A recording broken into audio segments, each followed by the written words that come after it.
Hey guys, what's up? Josh here. You guys having a great day today?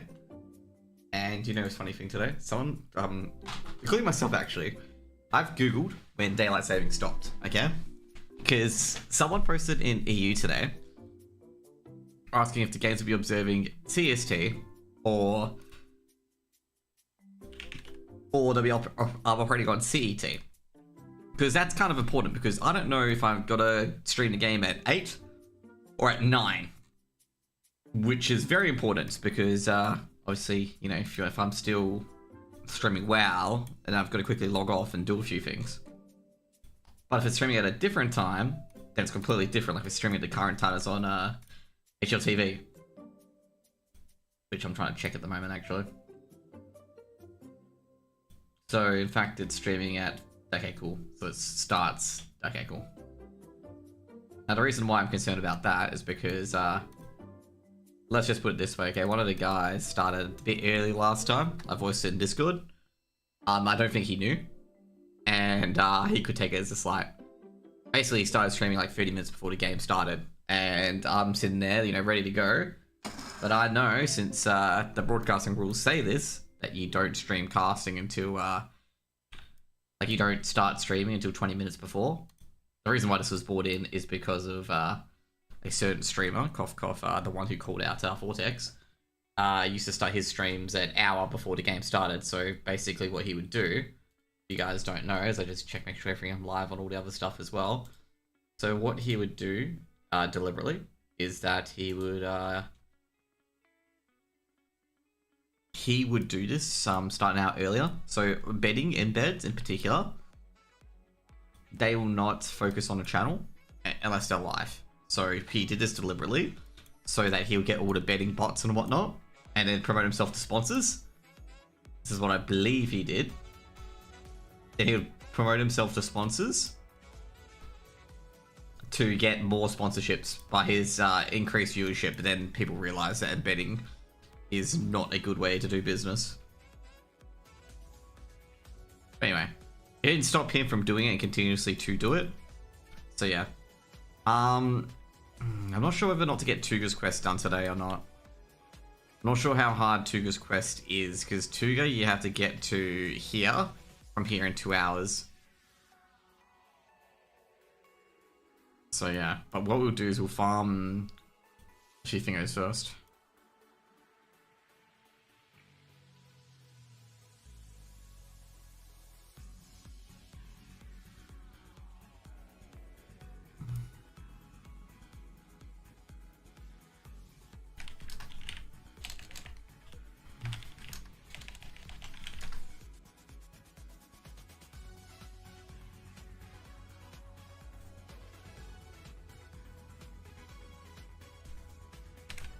Let's keep an idea of a group when Fingo's coming on. Where's that? Ah, it's a horde. Was Alliance. Just couldn't invite him over. This area is better with a group, just an FYI.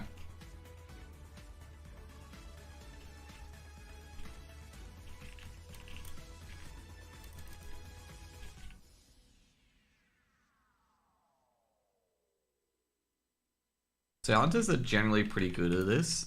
I'm like tempted to like bring my hunter here to kill all of them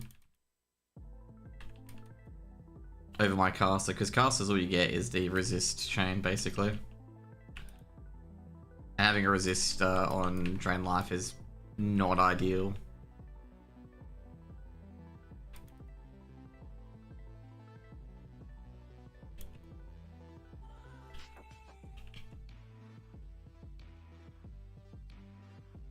Even with the increased resistances from Curse of Elements, like it's still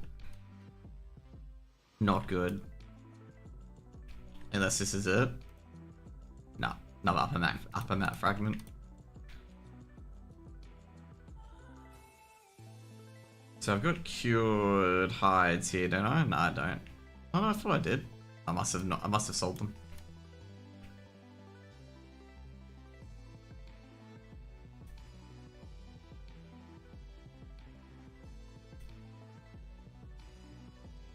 Okay, and what I might do is I might get my hunter to farm this.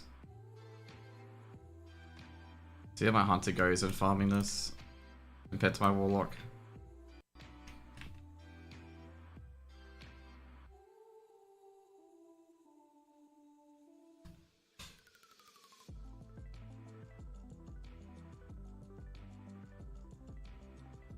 So I've got two and stuff to do as well. So things I got to farm is I've got to farm ship schedules from that. Still haven't got it though. I think ship schedules is like a tiny drop rate from those guys.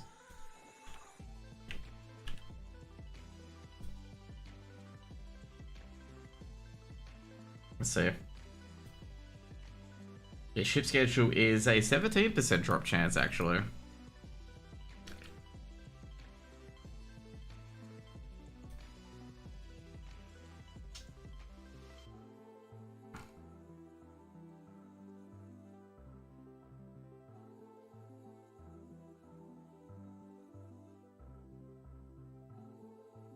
Okay, so I'm gonna go to Tuga, see how much Tuga is. So with the Fire Rock, so people have been telling me the best Fire Rock farm spot is in Tanaris, and Fire Rock's drop rate is not that high. So I'm just going to that at the moment.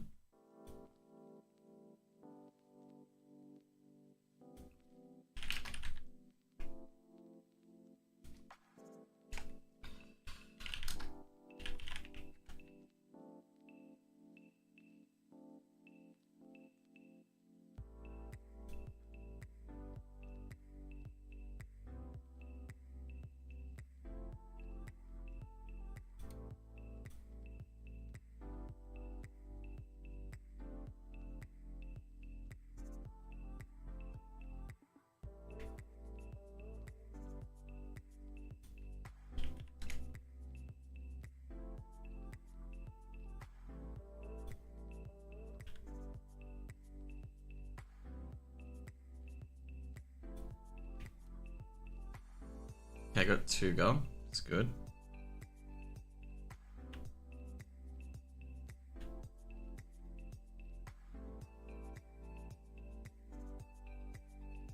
So after this, I may go on my hunter just to farm.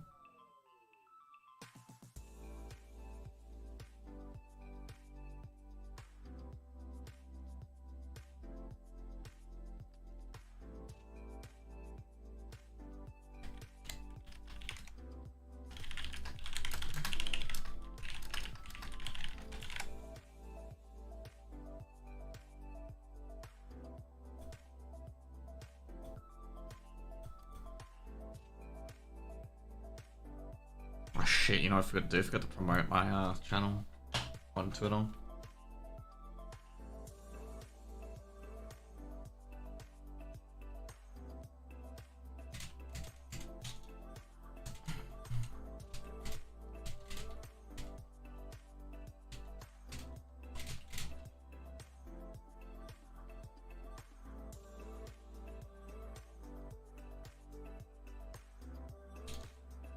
Hopefully I don't get dazed. Oh shit, yeah.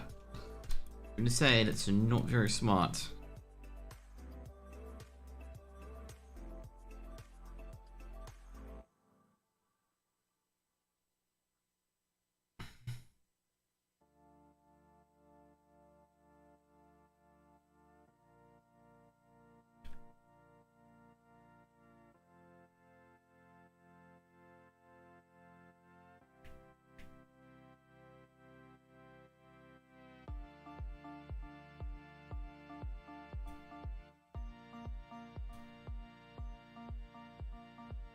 How am I doing this quest this forward?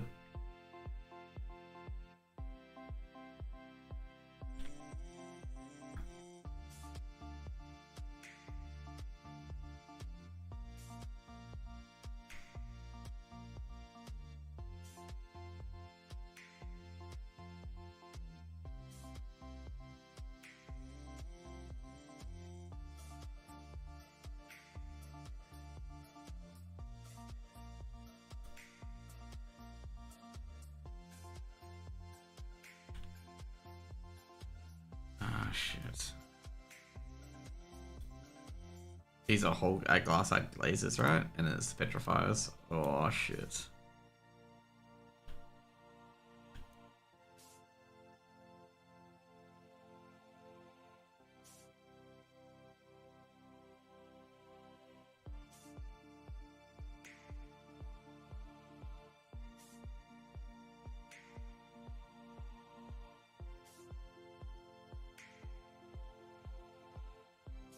It's such a long ride.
There we go.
god, I do not have my soul link up.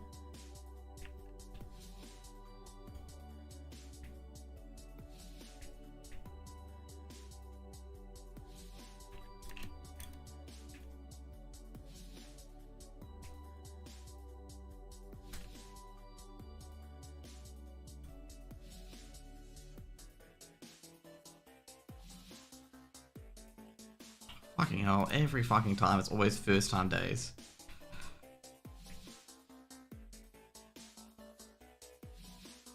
Always first time days.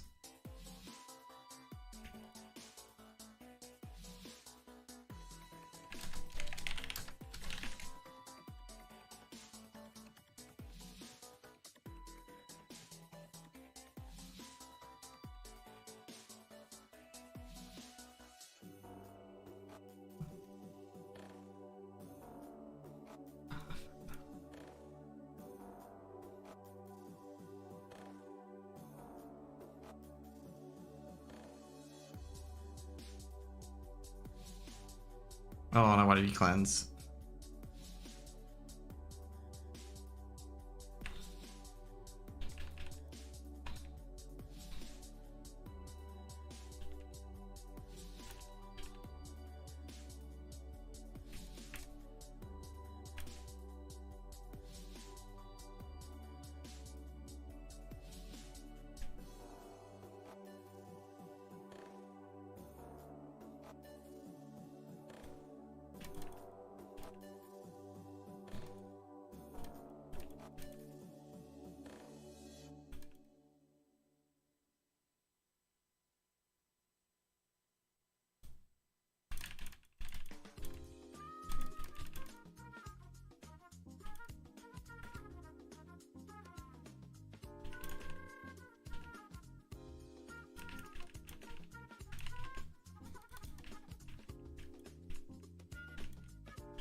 I'm surprised a Horde 3-man group is trying to fucking go for 2-guy. They're not gonna get past the fucking first step.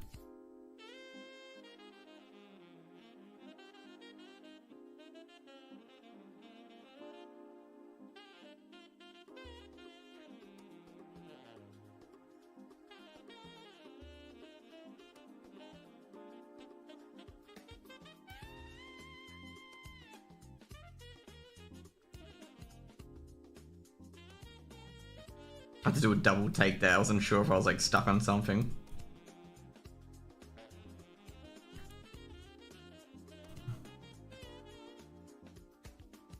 Oh.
FaZe Navi, G2 haters are happy.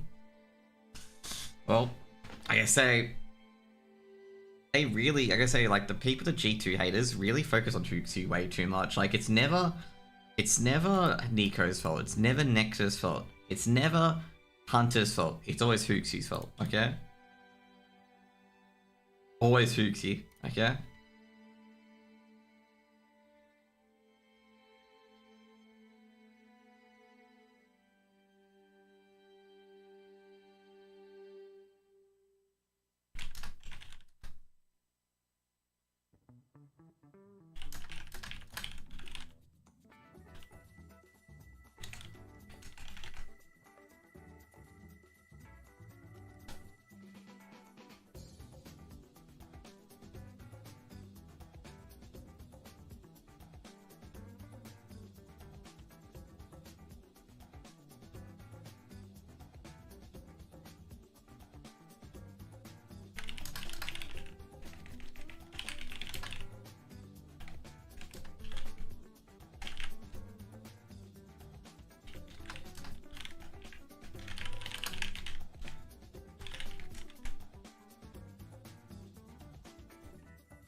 I got fans at the major. I'm not sure. Like, I'm not sure if they were saying hi to you or not. To be honest, like, I always be very careful about that one. I did see what it said, but I'm not sure if it's for you, mate.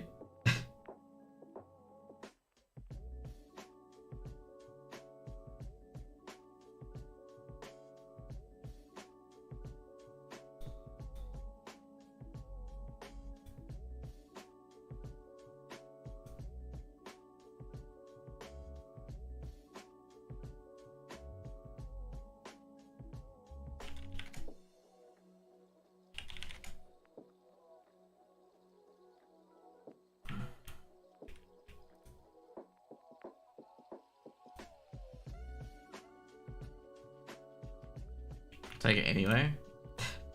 That's why I always take with caution. Like, even if anyone puts my name up, like, I'm not sure if it's like for me or not.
2 seconds. Trying to get this. Okay, sweet, awesome.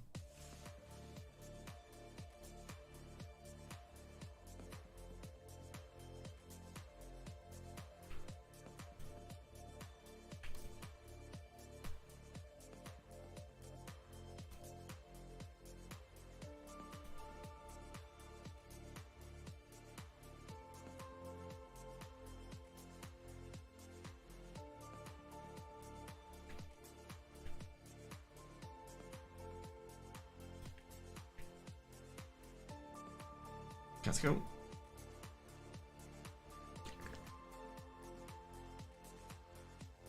Just so odd just then that the guys didn't take Tuga, like. To be fair, I don't know why to hold a gank given that.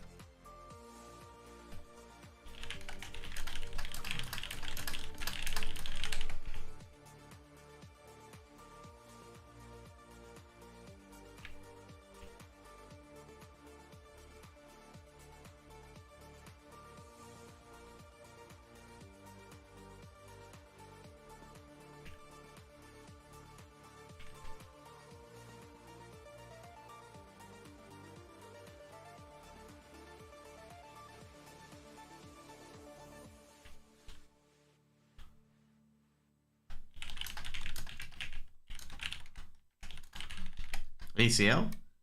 ESL Challenger, yeah. That'll be the EUCS today. The advanced season's finished already, like all the other shit's already finished.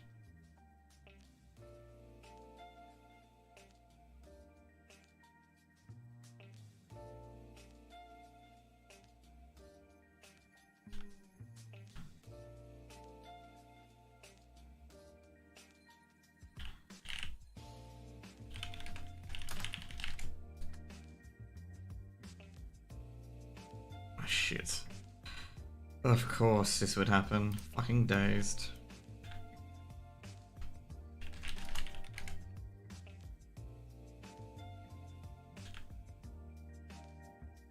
This is like constant fucking days, mate.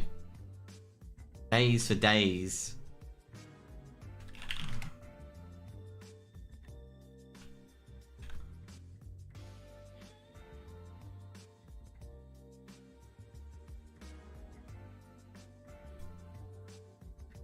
I know it's a meme, but it is days for days.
Oh shit. I'm about to...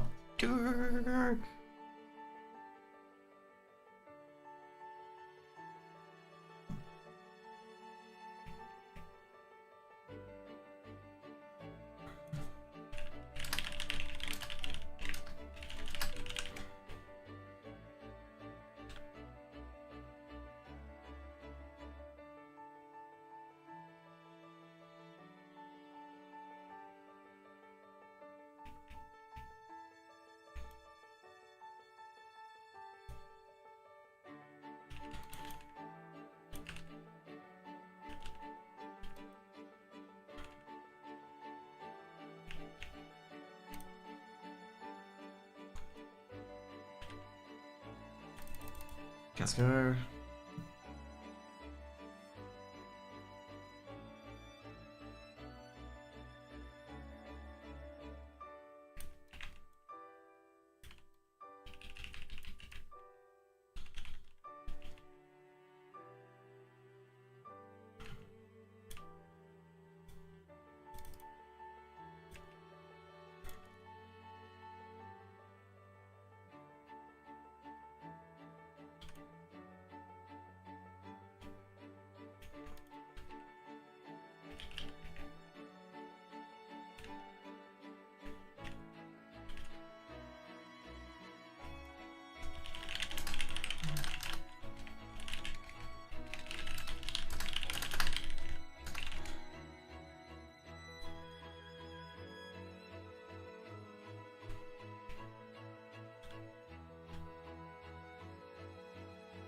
God, this quest is so much pain. Because we gotta get to here, just an FYI.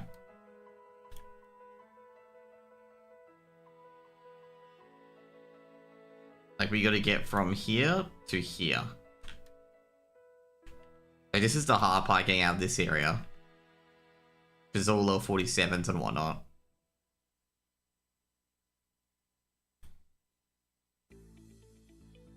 Like, once we get out of this area and get into, like, the 44s and 45s, it becomes a bit easier.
So this is the easier part. Now we've got to negotiate our way to get to here without trying to go through the humanoids. Which can be a bit difficult. What's our Tuga timer looking like anyway? Oh shit, we don't have much time.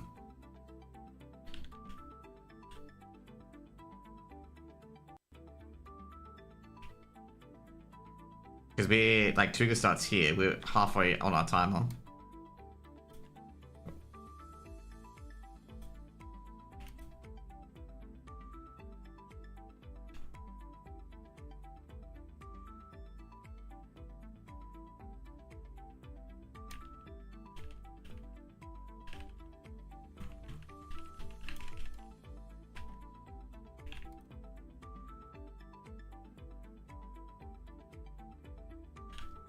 We should be okay, but like our 2 good time is a bit of a concern.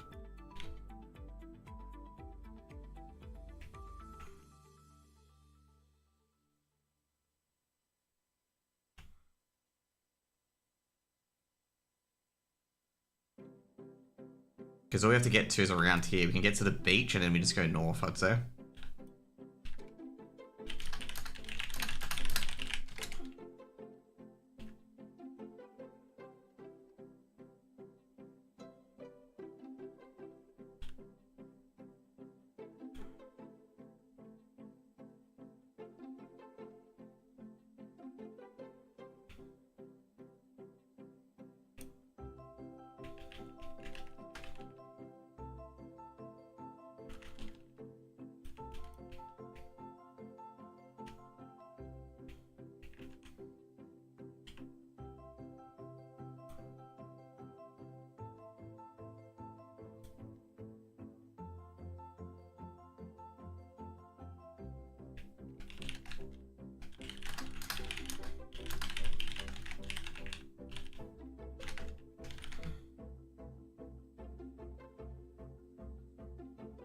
Okay, we're getting close. Good distraction.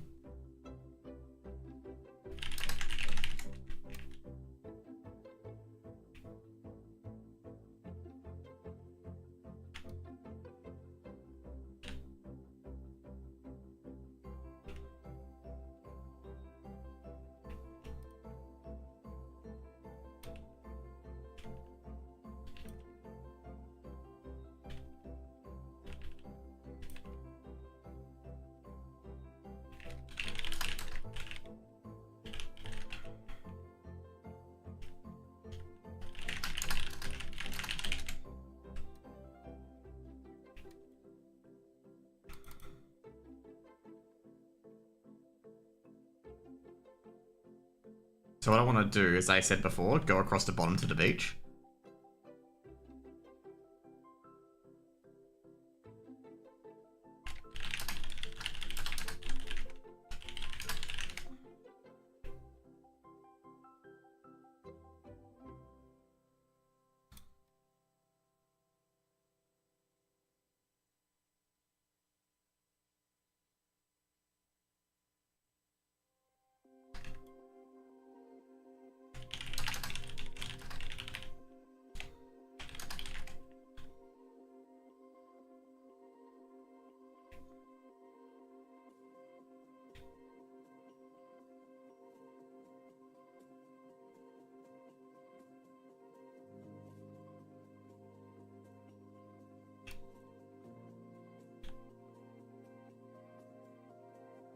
This is an annoying point. I told them this about earlier. Just go straight to the beach. And you don't have to deal with mobs. Because all the mobs are neutral. And then you can go north up to here to where Tuga is. Like Tuga's here.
I wonder if they'll be at fucking Torta waiting for us.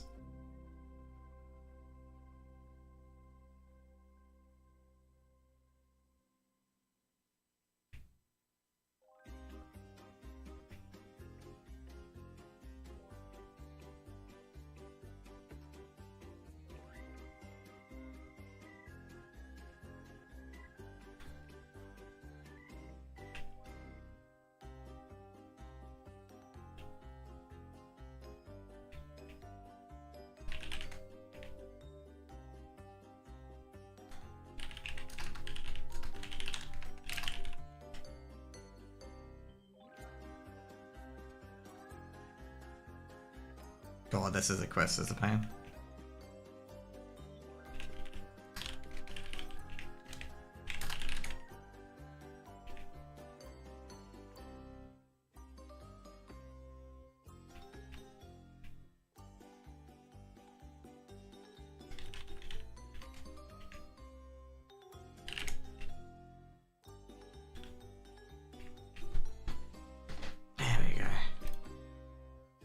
That was good. Now I need to get Tremors. Tremors is the only quest I've not done.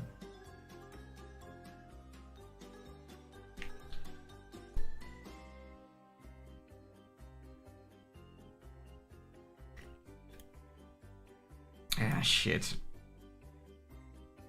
Now I need to get... Oh, crap. Do I wait for Tremor? Because I need a hunter for Tremor. You can't do Tremor without a hunter. The problem is, hunt is, oh yeah, 2 seconds to get my guide up. Yeah. Like, if you want to know gear, if you're just watching, does need Tremors of the Earth, and that's it. Everything else is done. They may be like, oh dude, you got all these elites in your bank. You know, you're thinking, well, I'll just tell you a little hidden thing, okay? They're all in my bank. Okay.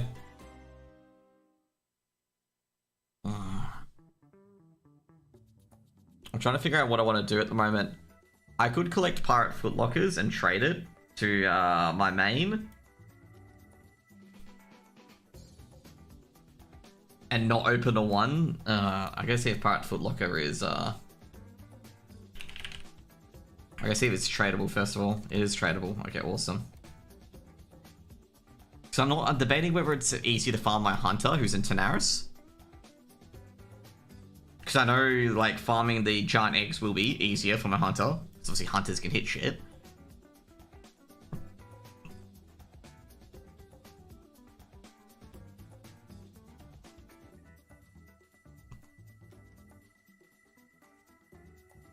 Yeah, I'll just get on my hunter. My hunter's in Dust Hollow. Awesome.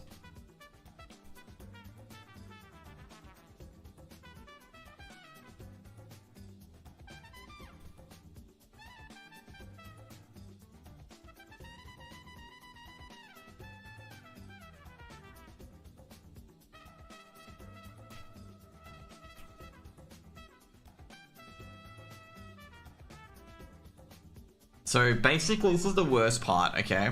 So I need 11 giant eggs.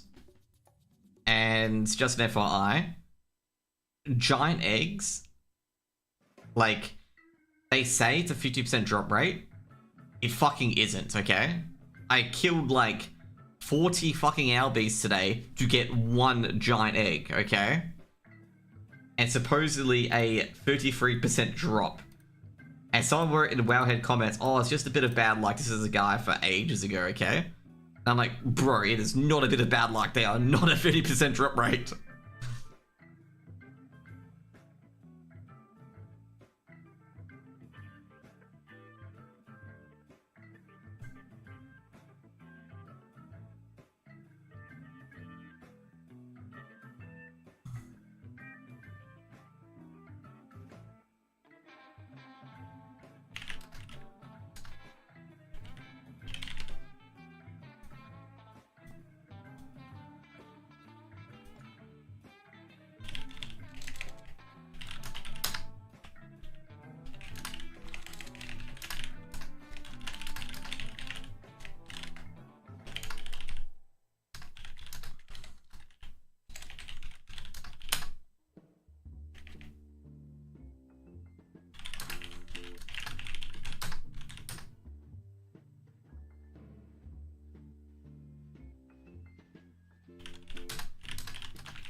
Okay, here we go. I'm just happy I got that done, okay? I'm just happy I got that out the way. Fucking Tuga, man. Tuga is pain. Always remember this, guys, in chat. Tuga is pain. This is why they stay on the Discord for leveling. Make sure you do freedom to all creatures before you do Tuga, okay? Because redoing Tuga is not fun to do. How unhappy is my pet? No, my pet's fine. Okay, cool. I was gonna make sure that I don't go and do other stuff. Okay, so we're gonna go and farm beasts. We're doing farming ship schedules or farming giant eggs. I think I'm farming. Oh, I got some deep. That's right. Ficard. Does Ficard give levels? No, it doesn't. Okay, cool. Awesome. So I can just immediately make them.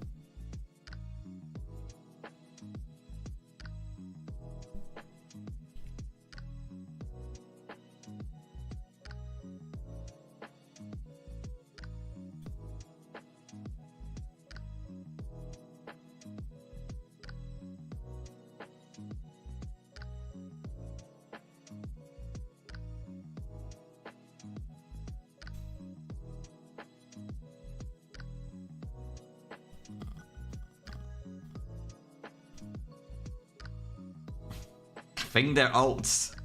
Carps, carp.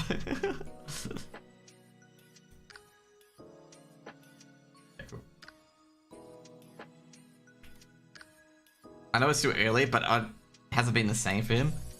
Wait, is it because he's unable to bet on the World Series bets?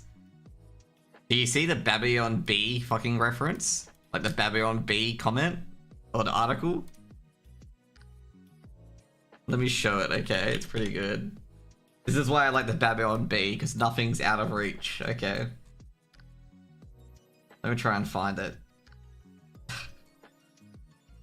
They go into a sport and they're pretty good. Oh yeah, this one's pretty good. You enjoy this, John, okay? Like the B is fucking good, like for these troll fingers. There we go.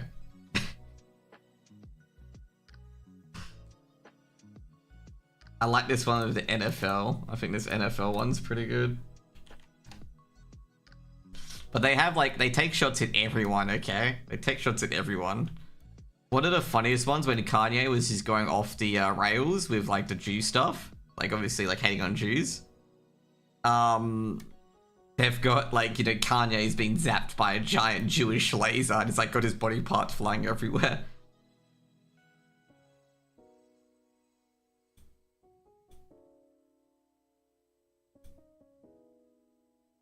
But the NFL one's pretty good. Teams have to hug it out. Even though holding's a 5-yard penalty, but don't tell them that, okay?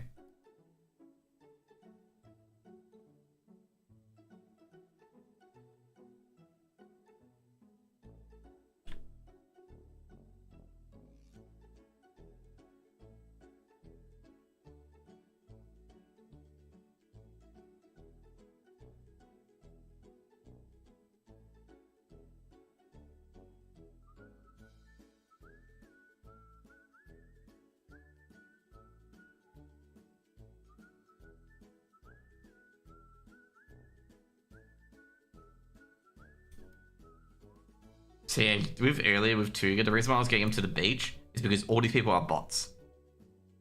If NY New York runs out of debit cards for the immigrants, they can just rob the Americans directly.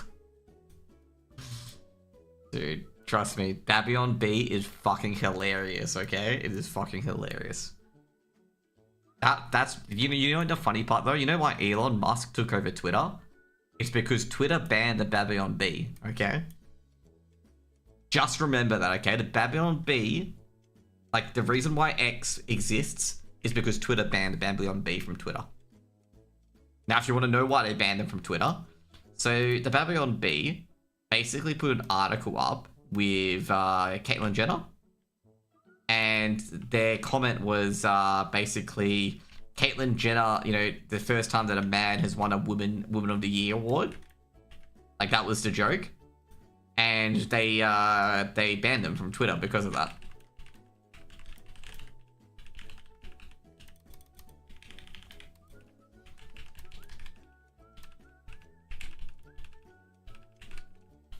So yeah, the more you know.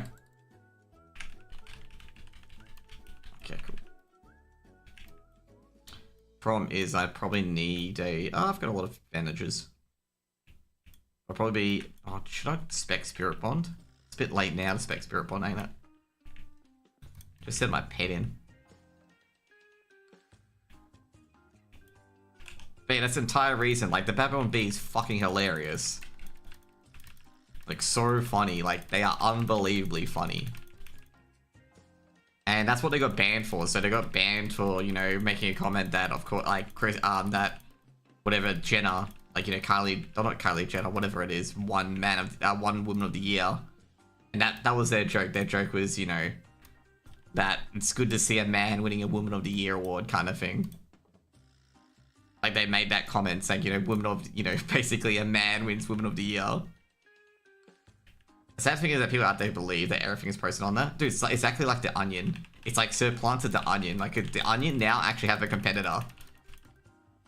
And people were complaining because Babylon Bee's Christian, if you don't know, like, they're a Christian group. And I'm like, bro, those guys are, like, even though they are Christian, they are just having fun at people's expenses. It is fucking clear. Like, they do not care. Like, they literally do not care who they make fun of. Is this as long as it's of someone?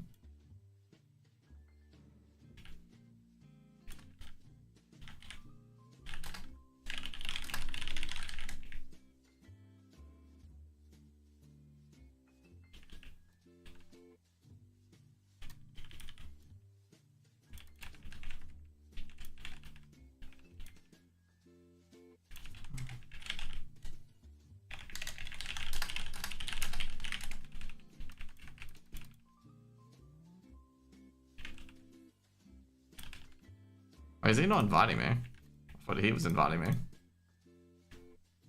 Okay. We need to turn off auto loot. Where's auto loot? There we go.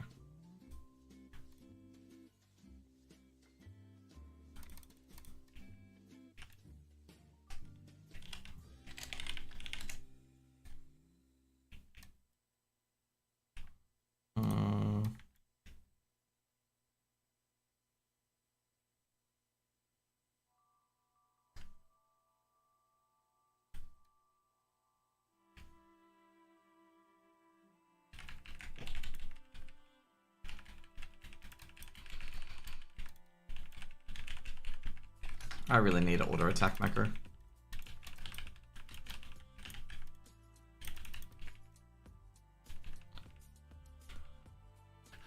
But yeah, people do believe stuff on The Onion. But there's also, if you don't know about the subreddit, there is a subreddit that has, you know, only on The Onion.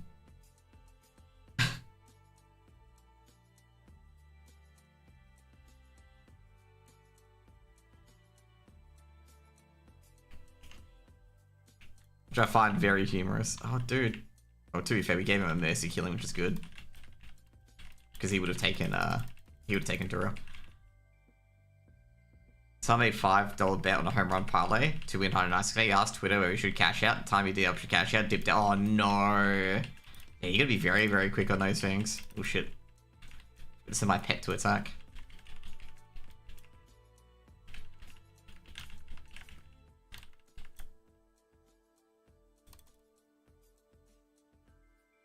Yeah, you gotta be so, so quick. Like, when you do those bet fingers, you gotta be so, so quick.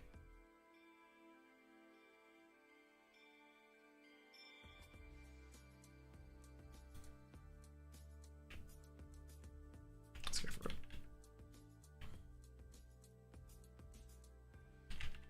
Yeah, I gotta say right now, like, betting in particular, that sort of shit. The bottom of the ninth, his last player was Mookie Betts, hit the home run. Oh, dude. We had a person who was betting on Andrew Brayshaw getting 40 posies in a like he had a big parlay, and he like basically Andrew Brayshaw got his last possessions. Like he had a play where he got like 6 possessions in like 2 minutes, and he just like the dude needed just Andrew Brayshaw to get 1 possession, like 1 possession. And like he wasn't in the action for a lot of times in AFL, and then eventually got it, and like the crowd erupted, like not his crowd, but like here, like the crowd erupted, like because they, you know, he got it.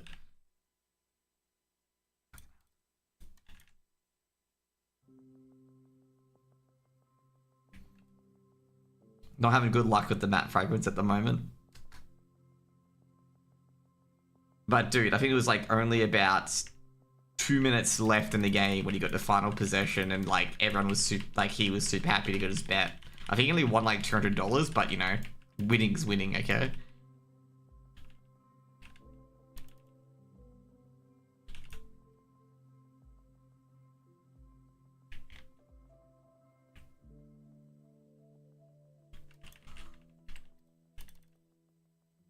Is he passed on all the loot, or are we just killing people?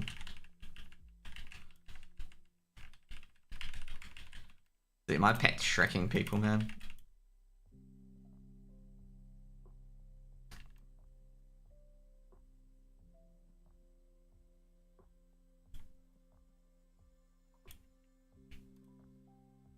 Is people getting PvP'd here? Oh, who took this? I ran a follow from two, mostly repost Elon Musk stuff. Yeah, I get some interesting people follow me. I had some interesting person try to call me out, like as in like, as a cancel, okay? He keeps quote retweeting me. Also, one of the guys was trying to be like, oh, hold on, little bro. Like, I always hate these people be like, hold on, little bro, you don't know anything. And this guy's like trying to tell me that, like, you know, this, like, we've who is it? With Nexus exiting that tournament, like by CSGO Empire, like this guy's trying to tell me, oh bro, it's not life-changing money. And I'm like, bro, have you fucking seen? Like, have you seen shit in Romania? Like how fucking cheap it is there? Like, bro, it is life-changing money for any Romanian to win a fucking tournament for their country. Like if they live in Romania, it's life-changing money. Like fucking Pop. Like, if you guys don't know Pop the Caster, because I haven't had him too much on this channel, but he's been in here when Advanced used to be a thing and he used to cast them in Advanced. He basically said the money he gets from Grid, from example, like Grid and Relog, is like a top salary in Romania. Like, it's pretty high up salary for what he gets. Even though, just an FYI, even though it is like, I think it's, what he gets is, I think it's 25 EU per game. It is a top salary in Romania. Like, it's a pretty high up salary in Romania because like minimum wage there is like $5.50. Okay, so he's getting paid 5 times minimum wage by working these relog events for an hour. Okay, and everything is relatively cheap in Romania as well.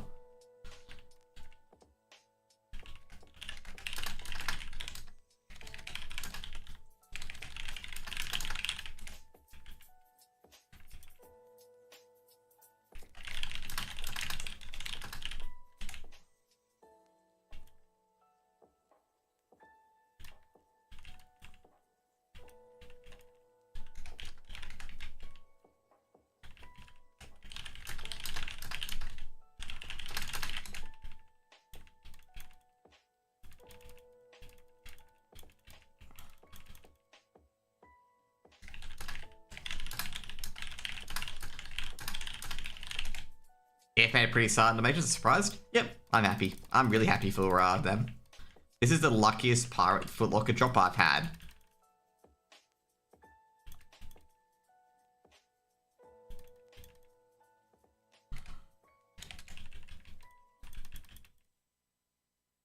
Oh shit, I've gotta fix my pet, dude. I mean, their squad's pretty solid. It is very good. I think a lot of people said this. If they didn't fucking change their squad every 2 to 3 months, they could be really, really good. And like I say, they're achieving beyond what I expected them to achieve.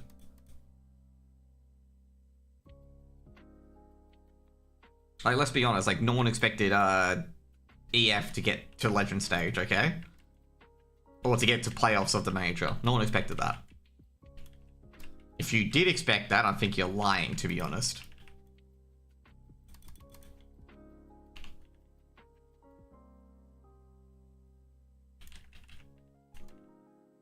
Holy shit, we just absolutely swarmed that fucker.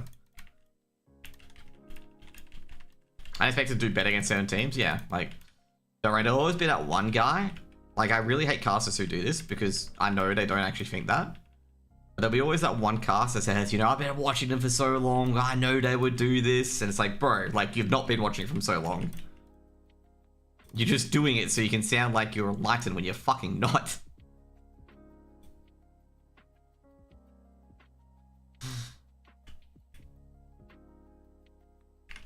Now, that may sound like gatekeeping, because it is, but it's just like, I just don't like people who do that. It's like, bro, like, you haven't been watching them. The only time you've ever heard of them is when they started playing well. It is okay to accept that. It is okay to be like, oh yeah, I never really heard of EF that much, but it's really good that EF is doing well now. It is okay to say that. Is Simple taking another break? I'm not sure actually with Simple. He, like, with Simple in particular, he chose, like, it's very surprising given, like, his years of, like, maybe he was just burnt out from the game. But the lack of maturity that he took in his tact with CS2. Maybe the Ukrainian stuff did get to him. Okay, let's just be real. It's probably that. Because, like, you know, his, homeland and stuff like that's being bombed and shit like that. So the stress got to him, the frustration got to him, and he took it out on CS2. If you want to be real about that one. And what he did was just completely fucking stupid. And it's completely hurt him so much in CS2 that he may never ever get back to where he was. That's pretty much it. You get what I mean? Like, he'll never get back to the greatness that he was, like the unstoppable player that he was. Like, he may never get back to it. Is money wise? Yeah, he'll be set. Like, you'd be completely correct in saying that he'll be completely set for life. Like, you know, he's got good money, everything like that, he's fine. But materials can only help you so much, like materialistic stuff. Because, you know, he's worried about his friends, he's worried about his family, and all that stuff.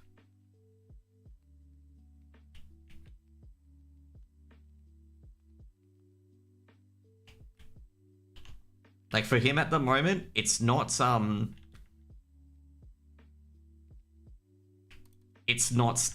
kind of thing. That's... I guess so.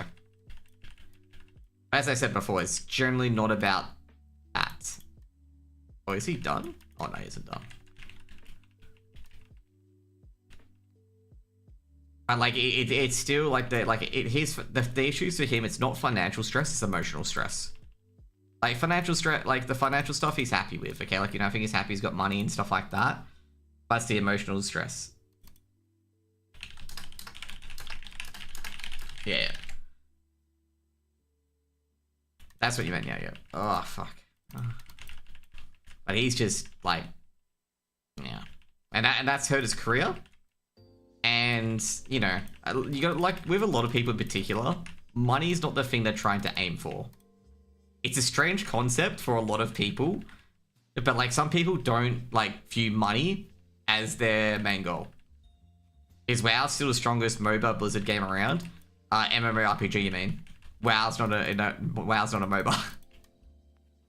But WoW's probably one of the strongest generational games that are still around. There are very few generation games that are still ticking along like WoW is.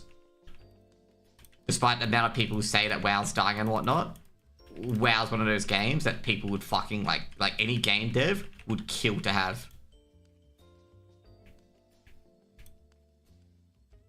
Like, I don't think there's any game developer that would be like, oh, I wouldn't want WoW, my finger.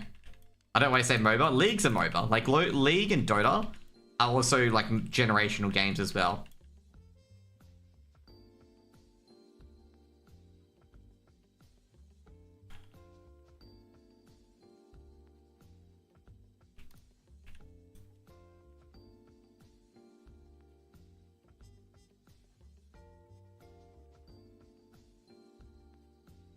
Like, I hate it when people be like, oh, WoW's dead and stuff like that. I'm like, WoW's not dead, bro. Like, yes, it's definitely gone down from its heyday. And then, like, they act like no one would want WoW in their catalog. And it's just like, bro, if any developer, like I say right now, if EA had CS, if EA could, like, let's just say they could magically get a game that they could own. If EA and Microsoft had that, WoW would be one of them. Secondly, CS would be the other. Then it would be Dota. Then it would be League. And the reason why they will say that is because, fuck me, like, the amount of money WoW has generated for the amount of Blizzard fuck-ups that it hasn't bankrupted them is amazing. Like, Blizzard have fucked up so many times where they've caused projects to lose so much. The games like WoW, Candy Crush, and stuff like that are keeping them up. Because they're able to generate lots of money from subscriptions. And then there's fortunately brave fucking employees being like, yo, let's release classic WoW. While like their top management like, oh no, let's not release classic WoW and stuff like that. Even though, like, you know, stuff like that.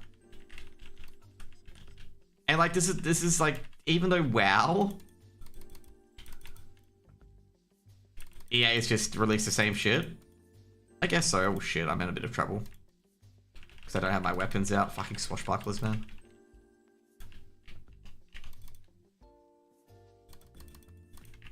But like Ubisoft's got this as well. Like Ubisoft's the same thing as well. Where all Ubisoft do is just basically do an open world game and just put it to all their fucking game series. Like Ubisoft is going to suffer big time as well because they're not taking any risks anymore. Like every fucking Ubisoft game has turned into a like it's turned into a fucking open world collect shit all over and over again. Like every single fucking Assassin's Creed since Origins has been the exact fucking same game.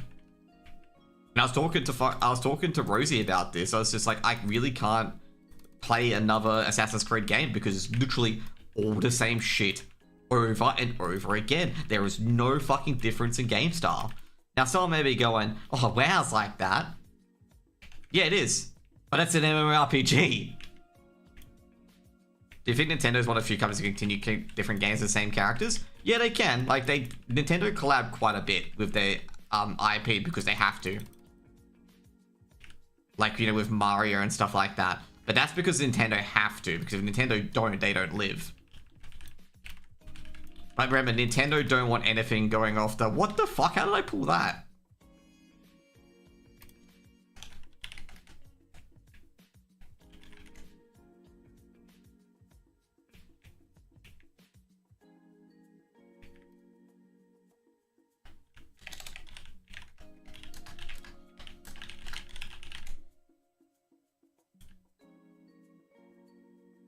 Games are actually good. I gotta say though, some of Nintendo's games do miss the mark. But yeah. Dude, I can't believe this. I can't believe what I've pulled.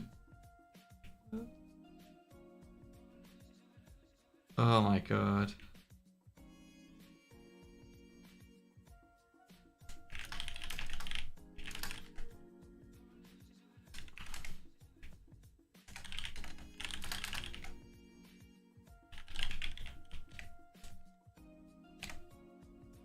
Dude, I don't know how I pulled all of that. I really don't.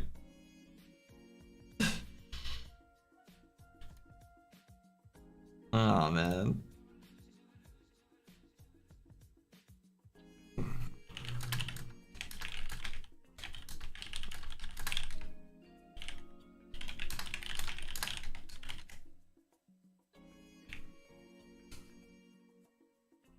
That kind of stuff kills hardcore players. It does, but like with hardcore in general, hardcore players are very conservative, okay?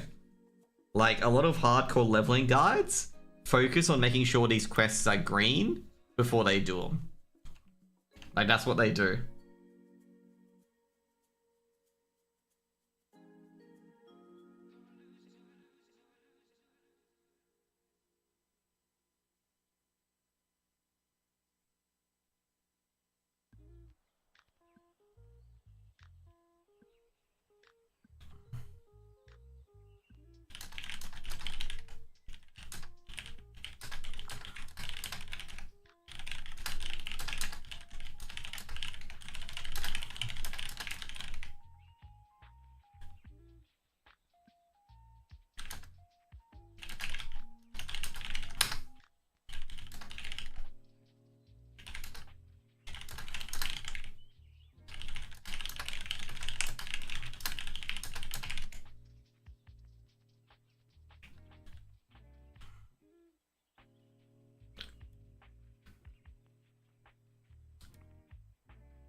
Is there a grudge between hardcore players and vanilla players? No, not really.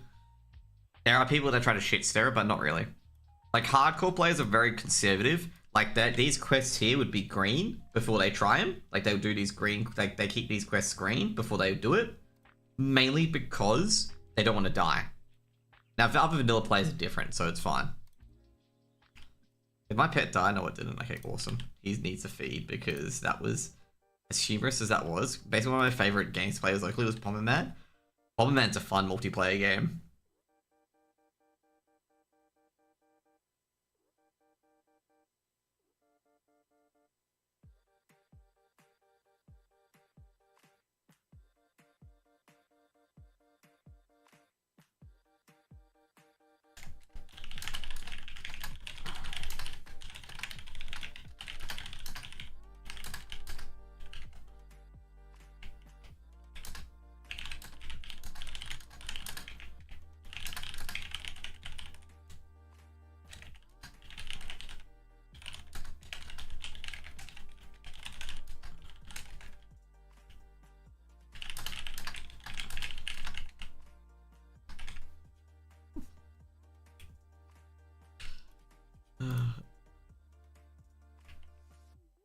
CS Finals BO5? Is it a BO5 today? This be a long ass BO5 it is. I think it's a BO3. I think like a lot of people said like, you know, they'll only like go for BO3s. It's a BO3. They had a big complaint ages ago about grand finals being BO5s. So they all limited them down to BO3s. God, there's a lot of people casting that. Jeez.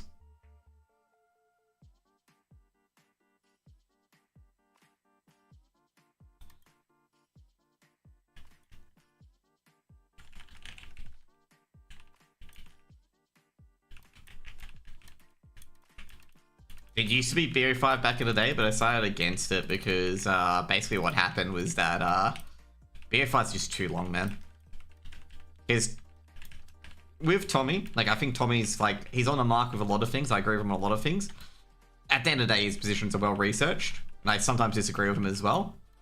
But like you can always like when you speak to Tommy or anything like that, you can always know that he's put a lot of research into it.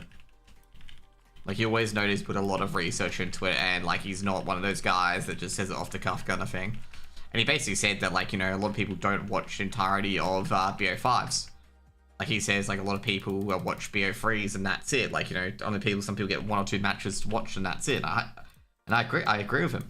100%. He's, like, completely correct. Like, some people can only watch one or two series, or 1 or 2 rounds, not 1 or 2 rounds, but, like, a few matches, and that's it.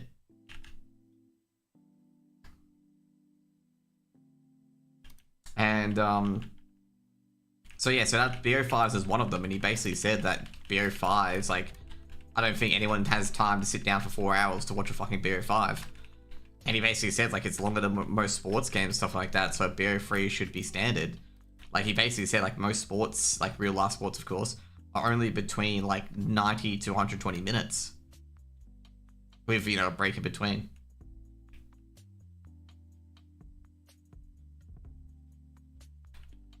He doesn't even follow K-Drill. Oh, God. To be fair, though, like, I can say right now, you should never, ever expect a big content creator to follow you. Like, never, ever. Like, if it does, great. If not.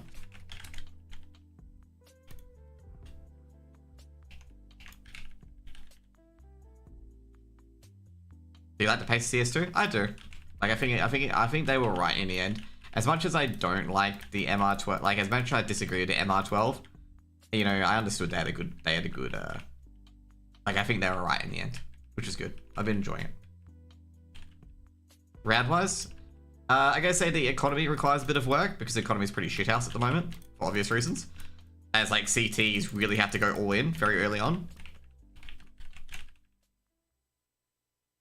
Oh, wow.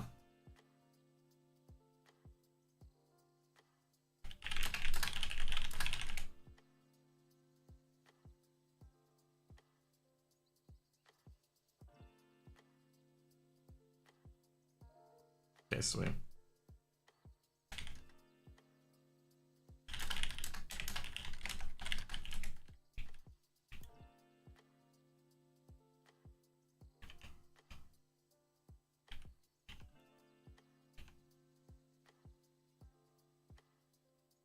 So yeah, I think they were right on that one. I always think like, you know, we did need the 15 rounds because like teams could always tie it back in. But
okay, 2 stars. Sorry, guys. Oh, God, I just realized that guy just left.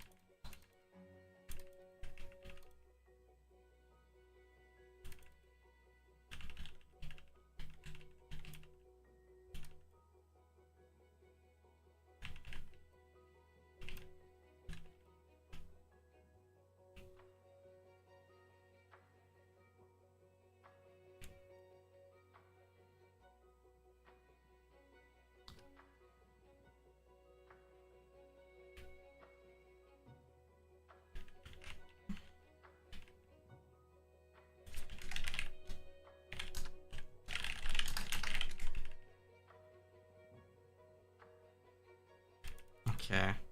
But yeah, you enjoy the pace of CS:GO. I would say like it like overall, it's less than it's obviously it's a lot quicker. But what else? It's a lot quicker, even though it feels like it takes longer. Like it feels like it takes longer. I don't think it actually does.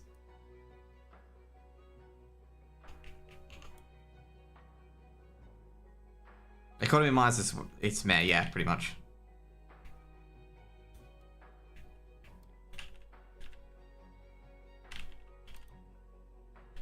I think I'm gonna have to feign death after this. Feign death now.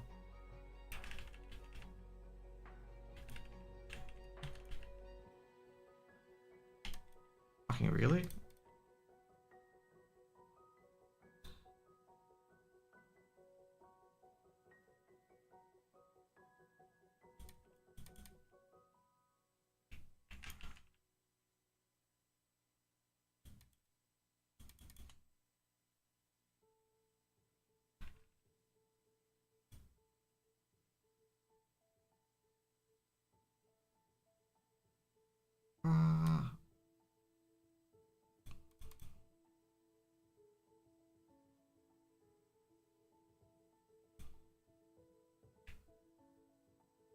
Okay, my pet's dead.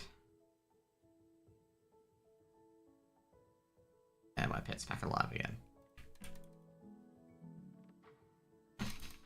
That cunt must have got a kill when he gets the fucking ship schedule after that. Oh, I'm not happy. If I'm wrong, is there more time for games to be played? I'd say probably not. Like, don't think it is. Like, it doesn't leave enough gap for it to occur.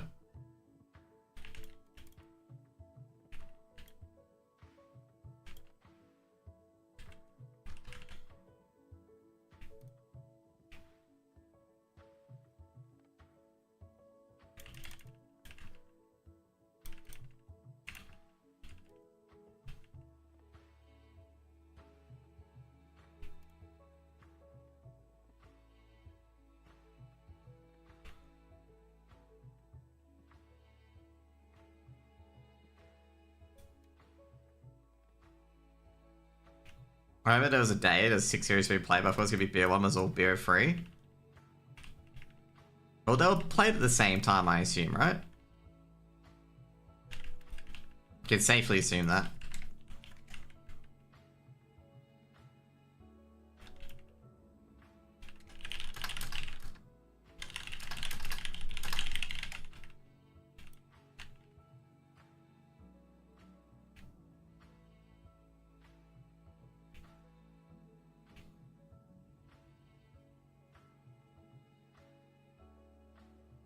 Kind of sucks.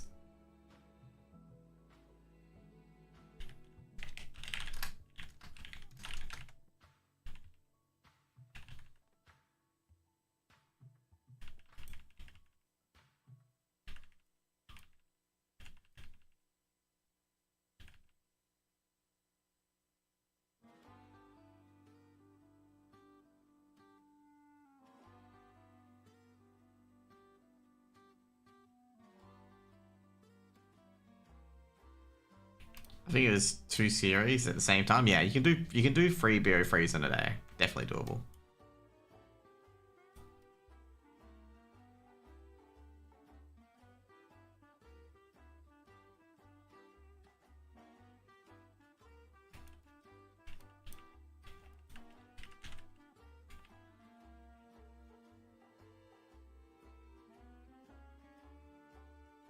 There we go.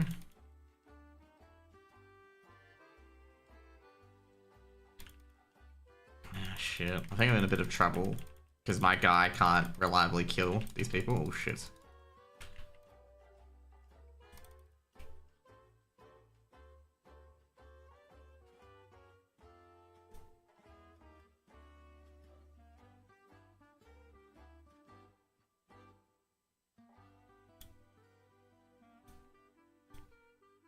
I'm trying to think which tournament did that, but there is a tournament that has done that.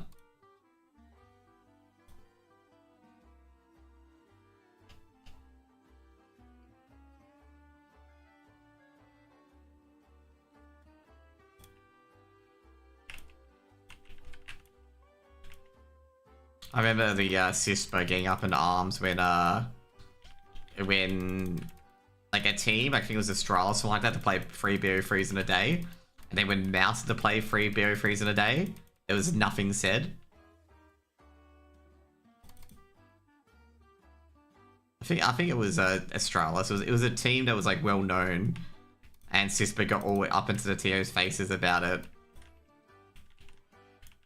But when it was Mouse, like they just didn't care.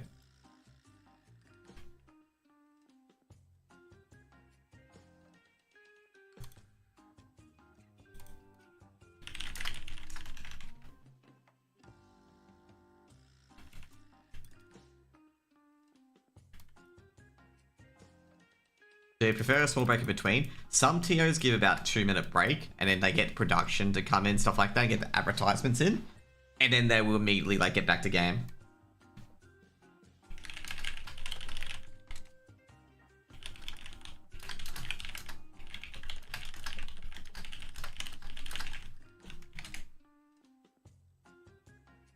But I think most TOs do small breaks in between. Actually, that's the guy's Hunter that I played with last time. How happy is my pet, by the way? Okay, he's alright.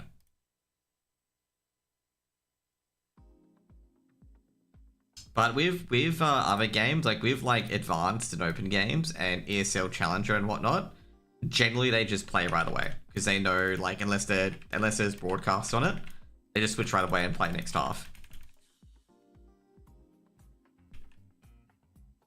And that's because it's just like, well, there's no production to wait for. You just play it right away.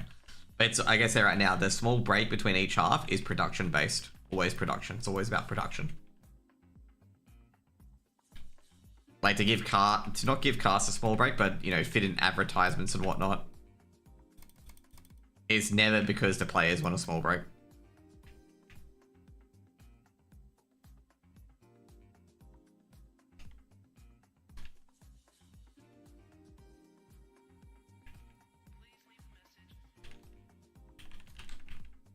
to be fair, I like myself, I enjoyed a small break, but at the same time, I just want to get it over as well. I've also released an article today on Medium. You may have read it. I may do a part 2 of that one. There's a lot of information that I want to go more in there to really shove that in, that, you know, a parasocial relationship isn't just limited to the audience. Like, I want to really put it in there. Now, I know that's going to cause people to think like, oh, am I really friends with this content creator or not?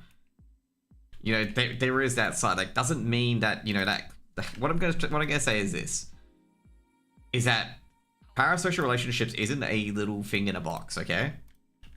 Isn't a little thing in a box at all. Like, it happens in real life where one person thinks a lot more about things than what the other person thinks about, okay? Like, there's no really degree of separation from parasocial, but it's to really implicate to, like, content creators that if people, like, react to your shit, it means it's good and they don't want to pay for it.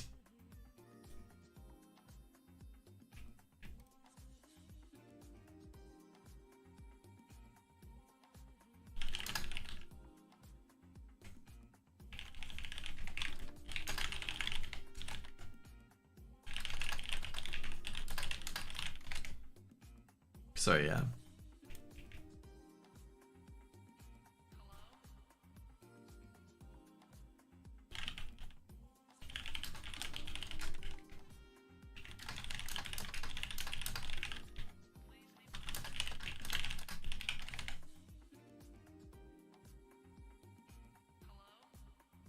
So, yeah. Because a lot of, like, this is the I think people miss out that it's not only the audience can have parasocial relationships with a content creator. Content creators can have parasocial relationships with a content creator. And I've seen a lot of those occur where, like, basically content creators will only hang out with a person for their own self-gain. And I've seen this happen so many times, like so many times. Even with larger content creators where, like, a dude is only hanging out with this said content creator because they have a big audience and they're hoping to ride on the coattails. Which is, like, it's really cynical. But fuck me, I've seen a lot of people, like, do that. Like, where they just hang around a content creator to hopefully, like, you know, get an audience boost from their audience.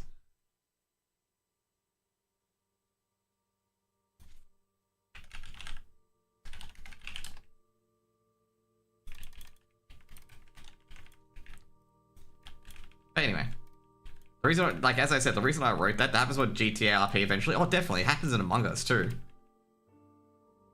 Like, I was inadvertently calling out one of the guys who was an editor for TOS, but he's no longer an editor for TOS, which was a podcast. And all he did, like, during the Among Us lobby, was just hang out with so we're playing with a very popular Australian content creator. And all he did was just hang out with them the entire time. Like, they would just only hang out with them and only talk to them the entire time. And I'm trying to remember what occurred, because there's been a lot of people that have been through like that. And that's what happened in the end. All they did was just hang around the same person. Like, there was a big content creator. I think they averaged like 300, 400 views. And all they would do is just literally just target and hang around that person to get into their content more. And eventually they became an editor of that person's content. And they were trying to limit the interaction with everyone else in the lobby. They couch chasing it, basically, pretty much it.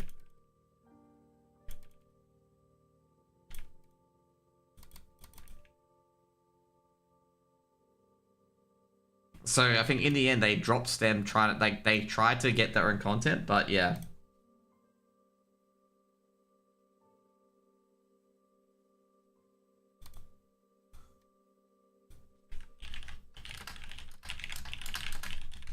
And I was gonna call them out on him, like, look, bro, like, all you did the entire lobby was just hang around this content creator non-stop. Like, you didn't even talk to anyone else in the lobby. Like, you you weren't trying to help anyone out in the lobby. You were just trying to get into that content creators like fucking world, and you're trying to not force yourself in, but trying to ease yourself into their friendship group.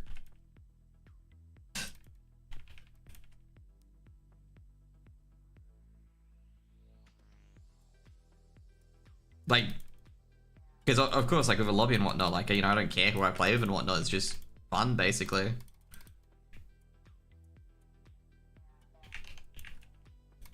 And to be fair, one of the other content creators as well that like just straight away.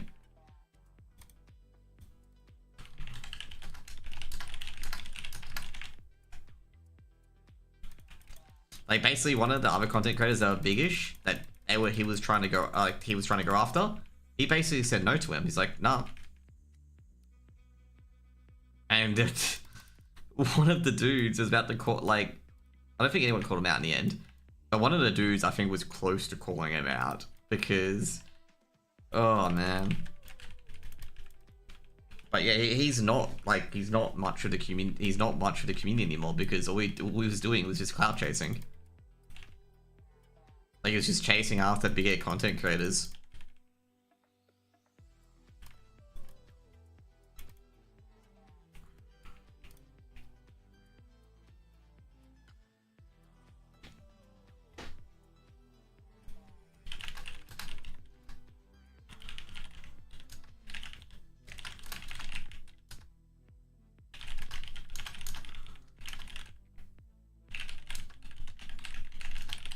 So yeah, so basically, I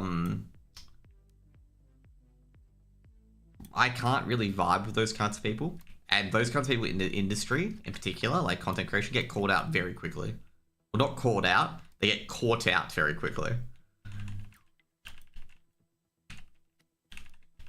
Because they'll always try to move on to someone else. Because they'll be like, oh, this guy's famous too. And I'll just move up onto them. And everyone realizes, like, bro, all you care about is stepping over people, and then people realize that, and then just like that person is no longer associated with.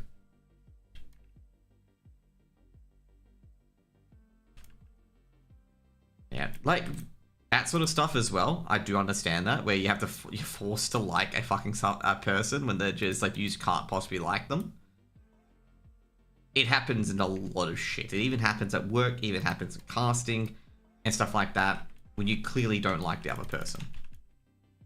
And I have to be very careful as well myself. Like, I don't like, just fucking ease my frustrations of a person on Twitter, because sometimes like they're like that and they don't realize they're being shitty to you. So you got to give them chances and whatnot.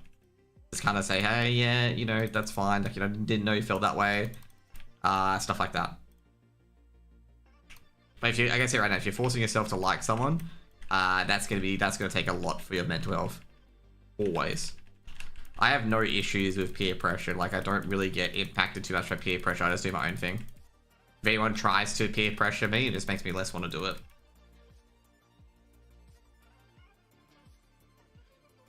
Like I say right now, as I said a few times, I personally don't care too much if I get blacklisted, like at all from stuff. Like, I don't particularly care because of what I do.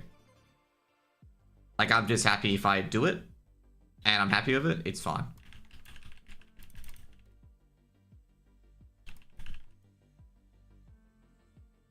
It's a hard thing because, like, sometimes as well, like, if you do some things, you've just killed yourself in the industry, and you don't want to do that either. You want to do it to a point where it's the right time to do so, to call the behavior out.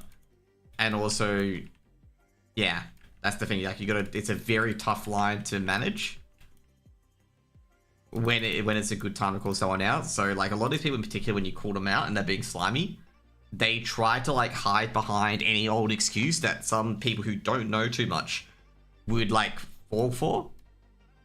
Like, mental illness gets used quite a bit, okay?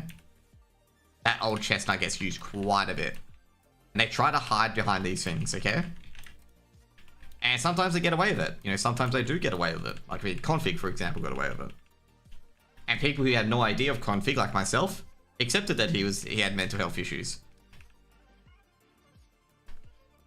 And, like, they put those veils up, they put that shield up so they can escape any criticism of their character.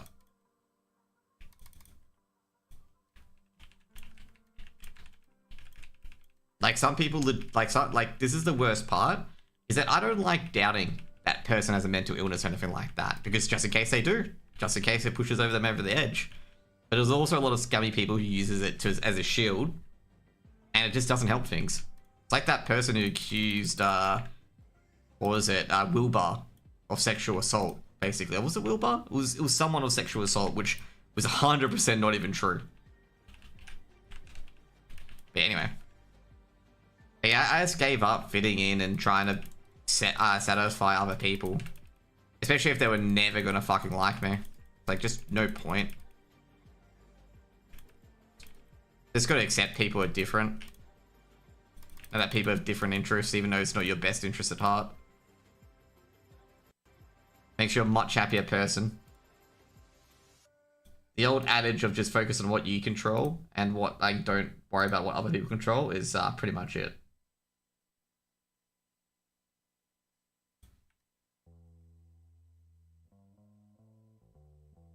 It comes off as awkward as fake. Yeah, you just don't win because A, it burns you out, and B, it doesn't come off very well to other people.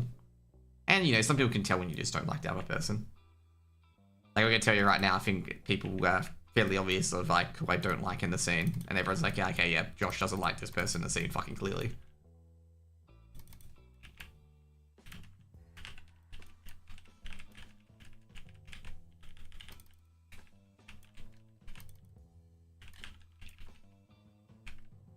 I've had someone imply on Twitter that I'm a snake in the AU scene. I'm not sure if they're implying that I was a snake, but it came off that way, like, vividly. I'm like, I didn't want to start a war over it. I was just gonna be like, yeah, sure. You know, just wanted to understand things, winky face, you know. But I felt like someone was trying to call me a snake in the AU scene, and I'm like, bro, turns out you don't know what you can't tell a snake from a hard worker.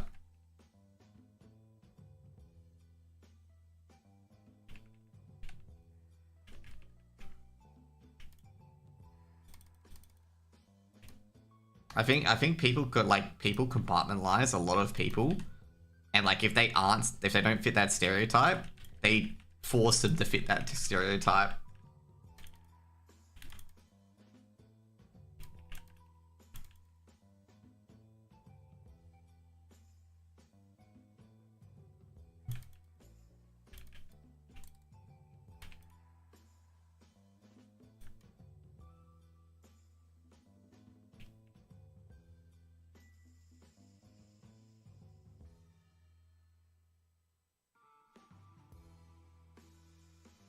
And I've seen that happen in action as well, where people do that.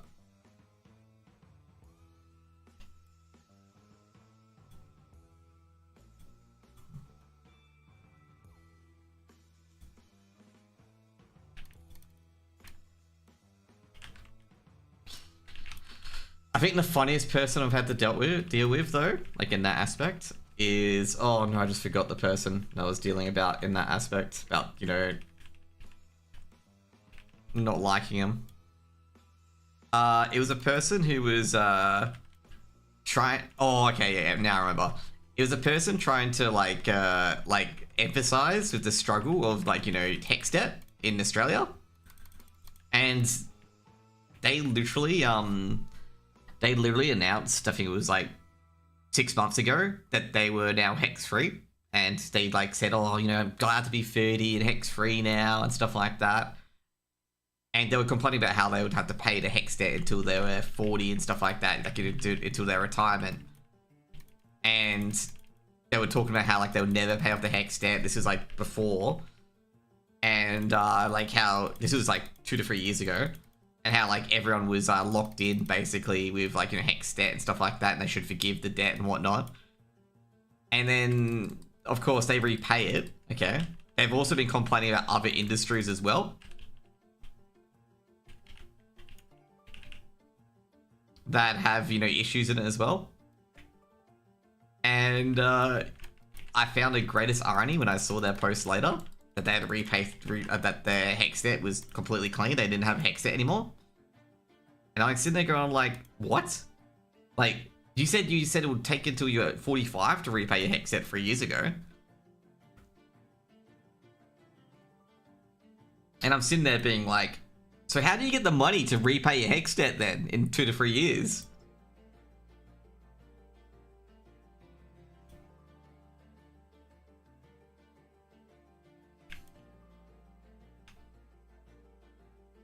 You know that meme when a duck goes, how did you get that? No, tell me, how did you get that?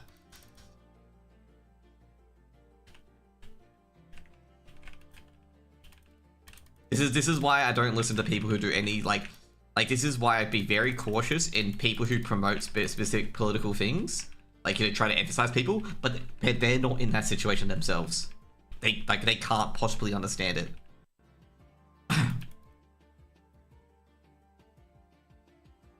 Now, just an FYI, this person received money because they were a content creator. This person received money. Okay? Like, as a content creator, because of their hex bill stuff. Just remember that, okay?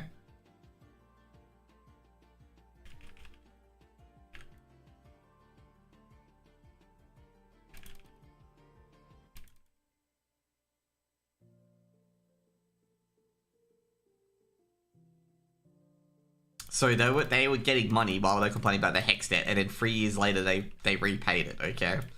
Now, I didn't want to be like, how did you repay? Like, you know, of course, like, you use your fans' money to repay your hex debt. Alright, people wouldn't like me saying that, but I'm like, oh, how do you think they got their hex debt repaid? Hex debt's like a student loan, just in case you're wondering, okay? It's a student loan. Now, all I'm gonna say is the content I've been seeing from Panda TV has been very encouraging. I've been enjoying it, okay? Whenever I think of, like, good content, I think about Panda TV's drive of giving a backpack filled with, like, toiletries and stuff like that and, like, food to people on the street. Every time. Fuck.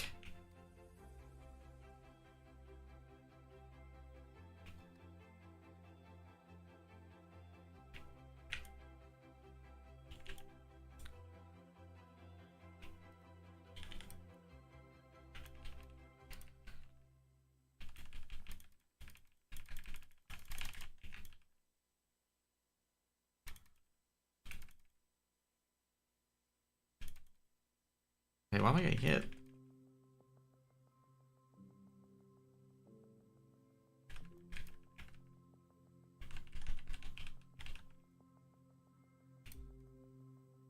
I was wondering why I was getting hit there. But yeah, so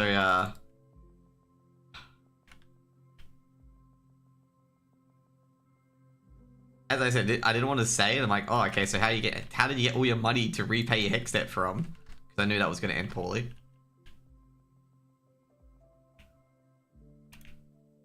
Because obviously, if you don't know where they got all their money for the hex debt from, it's from the fucking viewers. And also from their job.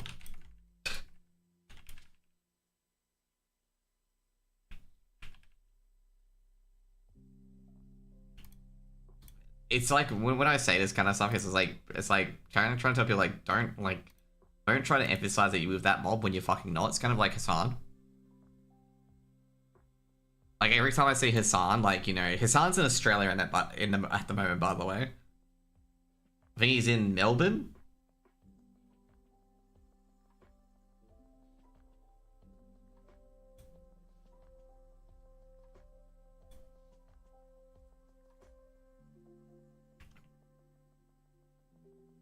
But, like, it's kind of like Hassan, because Hassan pretends he's a socialist, but he's not. Yeah, he ain't a socialist. Like, Hassan is the biggest capitalist there is ever. Like, everything Hassan does is just to get money. Like, if there's not a benefit for Hassan, Hassan doesn't do it.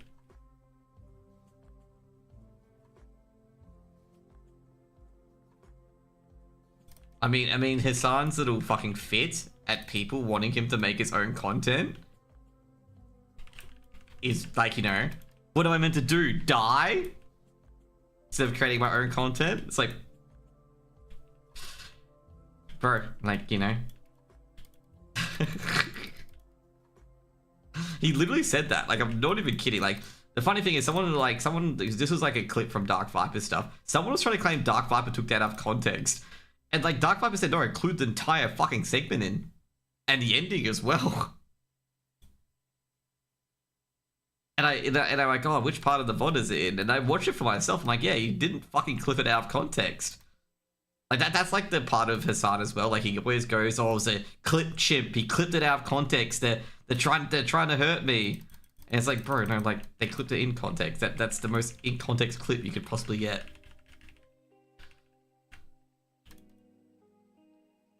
Ooh, that was a big claw crit. But yeah. Now, I wasn't trying to compartmentalize as Hassan as a socialist, but like he's not a very good person, okay? And I think he's coming to the realization of that because he's like hating what he's generated. I'm like, yeah, it's because like that's the people you attract. Like, you don't. I was gonna say to him like, yeah, because you don't attract good people, my dude.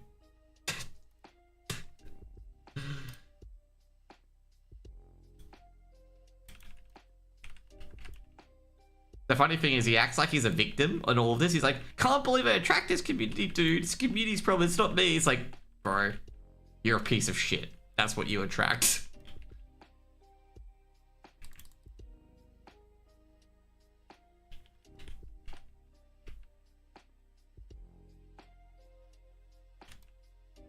Like, just an FYI, he like, when the guy, like if you don't know when Kai Cenat's riot happened, or Kai Cenat's not riot, but like, no, it is, I guess it was a riot, okay, because people went crazy and whatnot.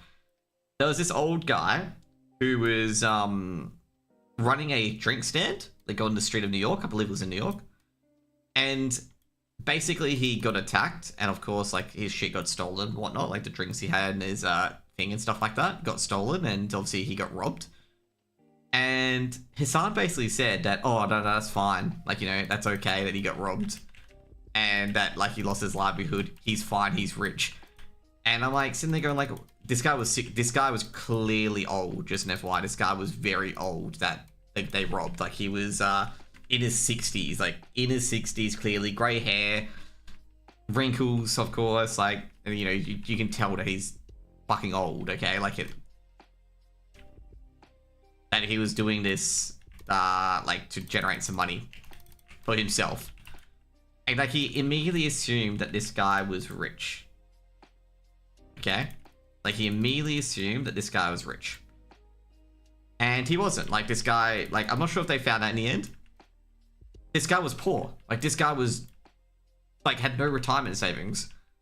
And it's not just dismissed him out of hand immediately that he was just rich because he was white.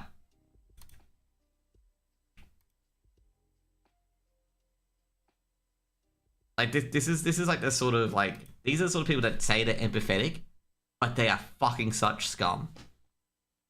Like, when an empathetic situation is happening, like someone actually getting robbed or anything like that, if it doesn't fit their political paradigm, they're just like, oh, you know, yeah, you know, stuff like that. They'll just dismiss it out of hand. They are not empathetic. They are, like, absolute scum.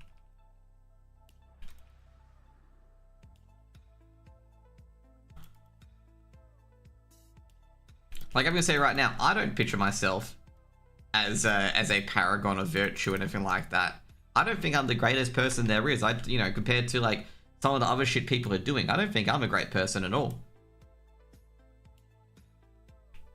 Like, I don't think I'm the paragon of virtue and that whatever I say, you know, is the beacon of morality and stuff like that. Like, I don't even think that, to be honest.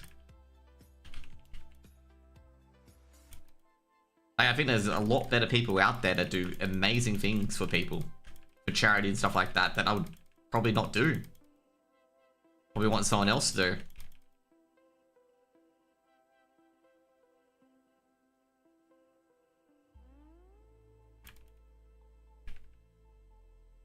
But as I said, I just dislike people who act like they are doing the thing, but they're not doing the thing. They're doing nothing. They're not at the coalface doing it.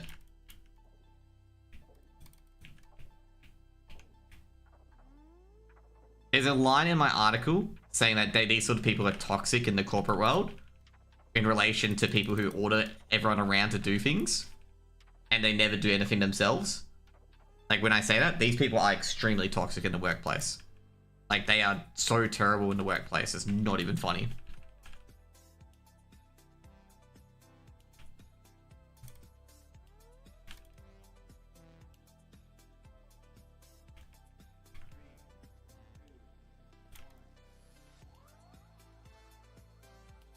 Like, I've dealt with a few of these people before. Like, where they'll demand you to do things. And they won't lift a single finger to do it. And my boss like that, like for my old company, was like that towards the forwards before we left. And he was like trying to be super manipulative and fucking super controlling about it as well.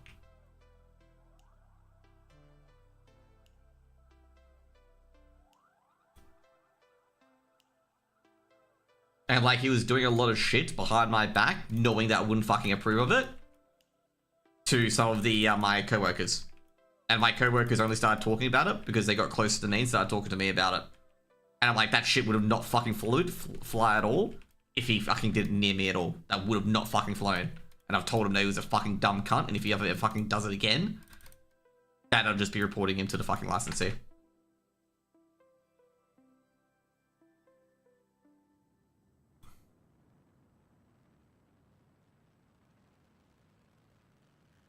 Like, I would fucking take action against that. Just didn't even care. Wouldn't even care. Be like, bro, it's not fucking acceptable.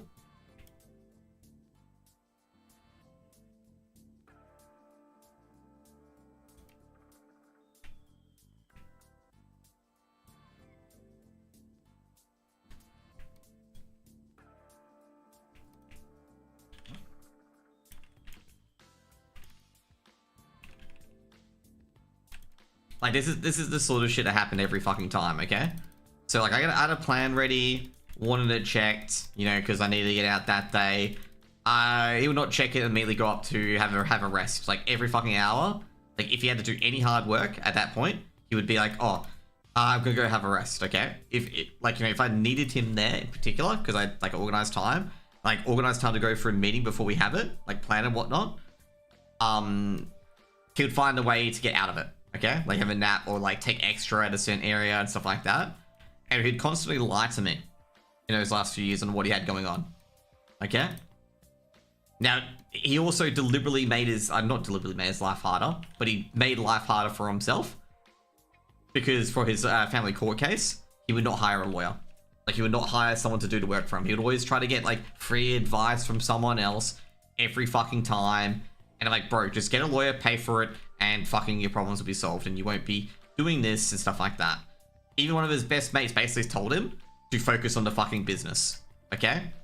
Like, don't focus on this stuff, like, focus on what you're good at, and he didn't fucking do it. And still to this day, he is still embroiled in that family law court case for about 10 years, and still hasn't got a lawyer. And he's been, like, asking our co-workers to do all of his fucking shit, which they're not employed to be as family, you know, obviously people who write law documents. And it has a cry to us that we're not preparing documents properly. It's just like, bro, because we're not fucking suited for that. And it has it like a go at me, because when I don't want to prepare documents for him, he's like, oh, no, don't bother him, he doesn't want to do it. Like, acting like I'm not a team player.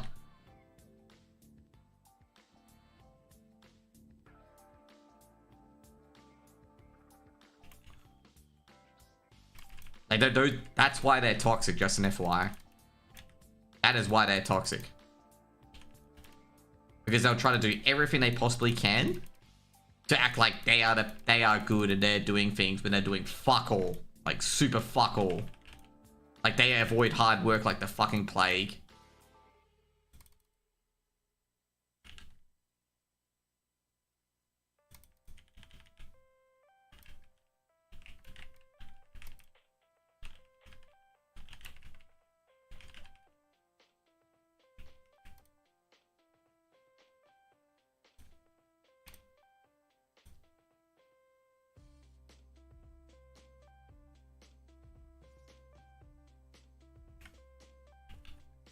That guy was waiting for me to die, by the way.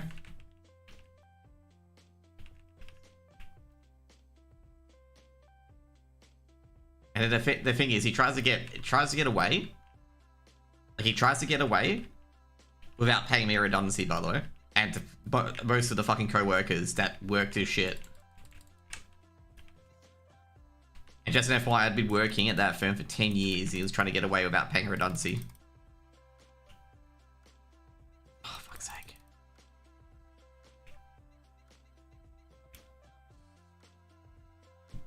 Well, not 10 years, it was 9.5. He was still trying to get away without paying me redundancy. And in the end, I got said redundancy.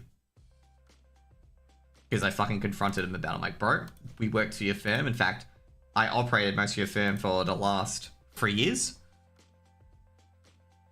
Like, if you don't pay me redundancy, like, fuck, I don't know what. Like, what do you expect?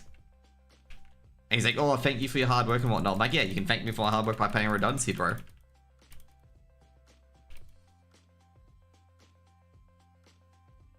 Now, that's obviously forcing his hand. But I had a fucking big justification in doing so because I fucking worked his entire business while he was able trying to fucking run a family law dispute that he has no expertise in.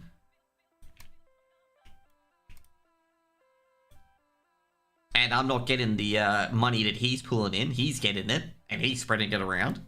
Paying his fucking bills. Paying his fucking mortgage.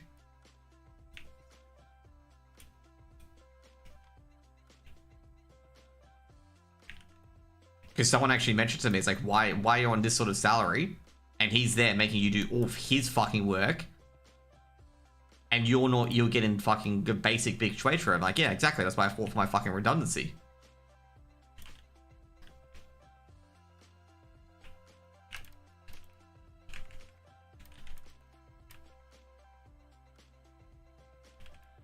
Anyway, that's why those people are toxic for the work environment. Is because they'll try to find ways to avoid responsibility, even though it is their problem always. It is always their problem. It is always associated with them. And they'll try to duck and weave and go make sob stories, make mental health issues. They'll lie about things so people feel sorry for them. Okay, I saw him fucking having a cry about something someone accidentally did to him, and then later is like literally 5 minutes later, declaring like how they're a bitch and stuff like that. And it's like, bro, it's like, you're right, like normal people don't do that sort of shit.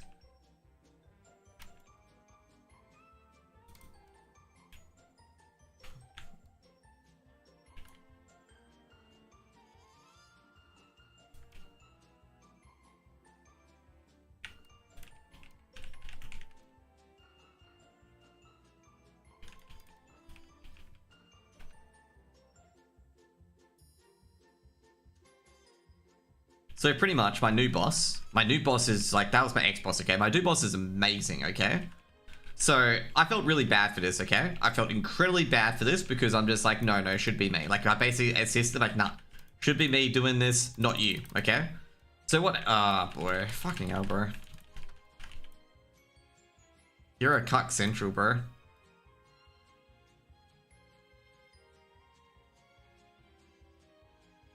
And he potted? Jeez.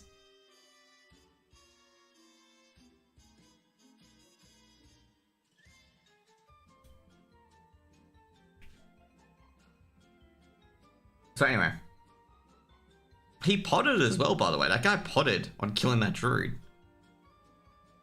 I'm surprised. But anyway. So my new boss, this is what I felt really, really fucking bad about it.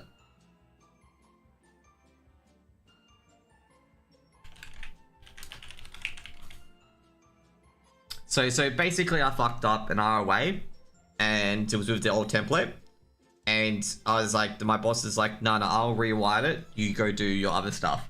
I basically said to him like, dude, no, I should be rewriting it and stuff like that. And you should be helping me out on it. Like as in give me pointers of what you want and whatnot. And he's like, no, I'll just rewrite it. You just do the other stuff. And I felt really bad for it because, you know, it's my work and I should be doing a lot better and whatnot. I gave him a really good SLA next up, and he's like, no, good job. And I like to him, like, I feel really bad that I gave you that low quality ROA previously, and I didn't want to say sorry, that won't happen again. I just want to do a better one. And he's like, yeah, that's good, that's good. I just said to him, like, mate, I don't want to do that to you, because, like, you shouldn't be, like I said to him, like, you shouldn't be doing my work kind of thing. Because, like, that's kind of, like, my area. It's like, no. It's like, no. I need to make, like, I'm the head of the licensee department, so I need to make sure that we can have a standard document going out. And I felt, like, super, super bad for having him do my work. Like, I felt incredibly bad, because it's, like, I don't view that as a good thing, okay? Because, like, someone else shouldn't be coming in, like, it's a, attitude kind of thing. Like, someone should be coming in to do your work or something like that. Now, I've seen there's a downside of it, because sometimes you actually do need legitimate help and whatnot. But that's what it is. They've defeated Josh the Almighty. Nah, that guy waited for me to be low HP so he could kill me. That's why I said, like, that's why I called him a Kakma. He knew it. He knew that's the timing he wanted to do. I'm gonna check if you can actually get ship schedules.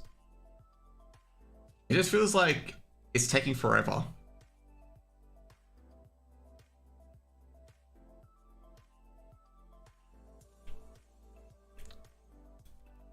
It says it's 17%. At least he didn't kill my pet.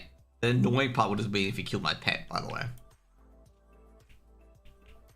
Filthy scum, exactly.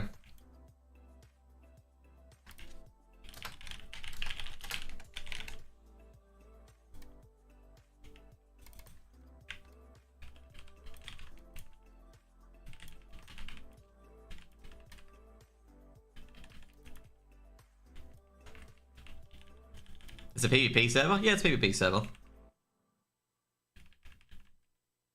PvP anytime? Yeah. I thought it was funny that guy used the pot. Against the Feral Druid. Like, the Feral Druid was dead 100%. Like, the Feral Druid was gonna die. And he instantly used the pot against him.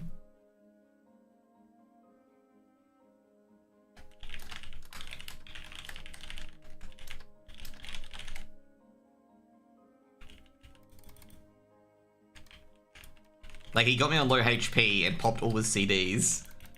And I'm like, oh.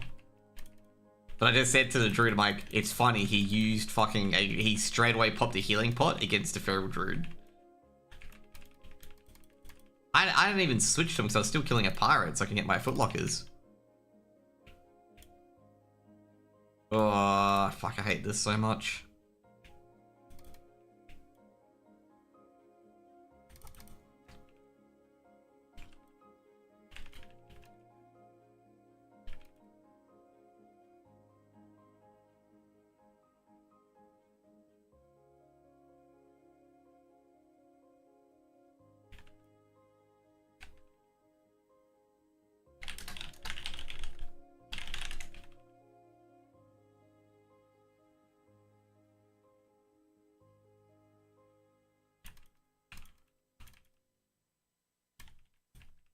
Some guy said Josh is raiding and looking for group.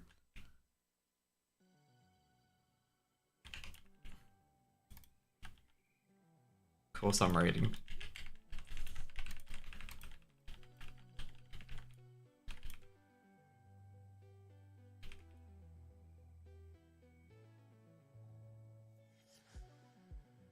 I like people who say, like, looking for Noma, lock bulb one-shotter, fast guild run. The guild run isn't fast if your warlock is just one-shotting bombs, okay? That's what I'm gonna say about that one, okay? Like, you're not having a speed guild run if your warlock's the one shot in the bombs, okay? That warlock's gonna be your tank if you want a fast guild run.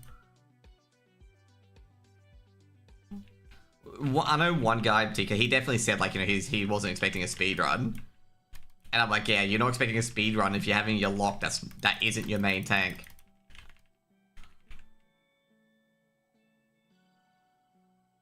To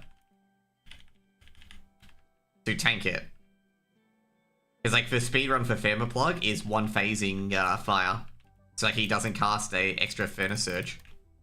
He only casts one.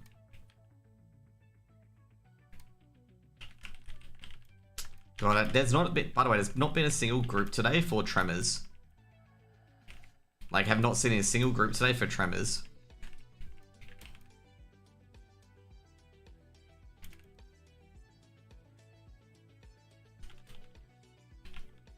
It's the only quest I need now, by the way, on my main, is a tremor.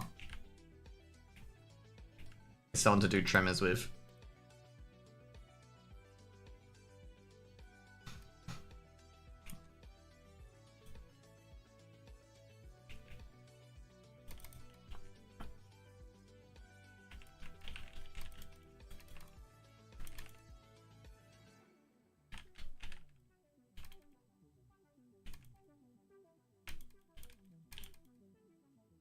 There we go.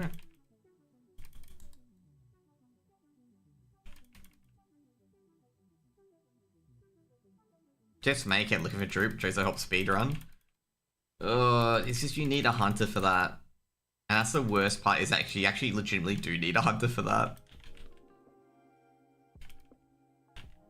It enrages me so much, but you actually do legitimately need a hunter for that.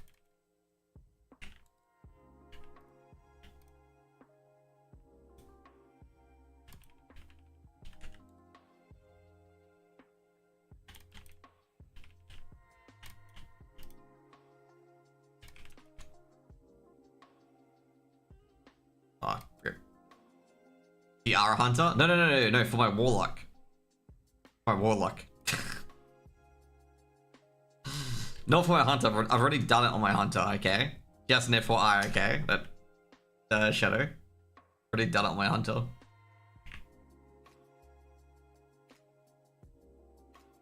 On my warlock. Yeah. I did it myself on my hunter, okay? I carried the guys back to Felsmar and we got him down to 50% and then killed him.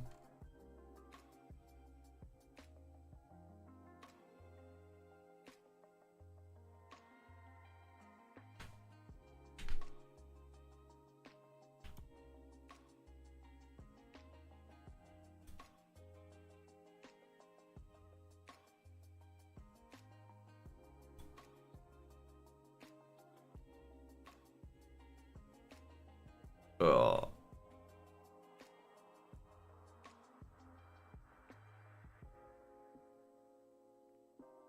Just need to get this ship schedule, man. That one dude I was with earlier got his ship schedule off he killed one on the way out, and he got the ship schedules of the one he killed the one on the way out.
The PoE League's time to log in. She's been resetting for too long.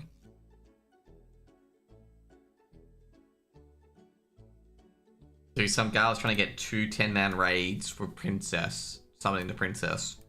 And I had to tell him, Princess is level 44.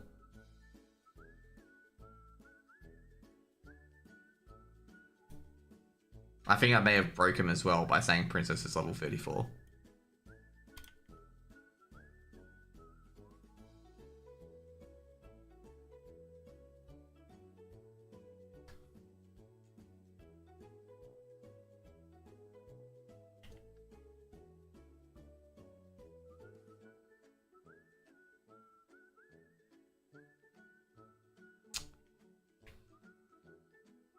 I was actually really shocked as well with Princess because we free-manned it with Alpha Echo and another dude, and I was like, "Are you sure we can do Princess?"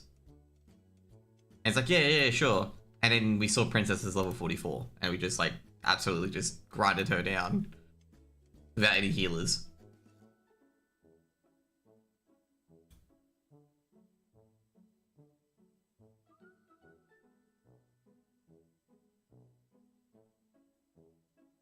I think I can only repair here, yeah.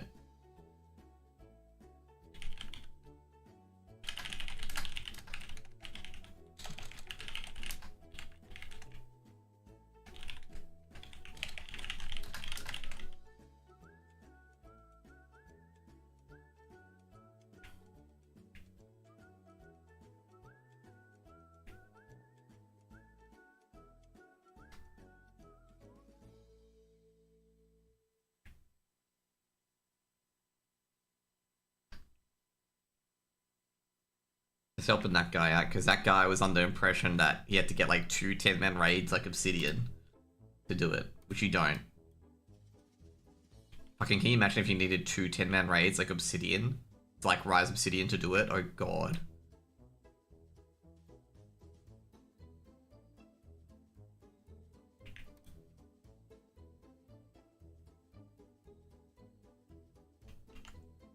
It'd be torturous.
I saw people, by the way. Okay, this is actually a funny one, okay?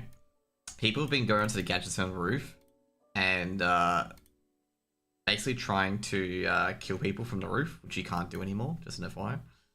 Because the guards, oh shit, it's a 49 gold auction. The guards will port you down from the roof and kill you. So, I think I'll go kill birds now, actually, and I'll farm ship schedules later. Because like, I think, what gives more? Climate Surprise or ship schedules? Let me see. Climate Surprise, I might as well do that. Yeah, because ship schedules gives that much, and Climate Surprise gives... Where is it? They give the same. I've got to farm 12 eggs.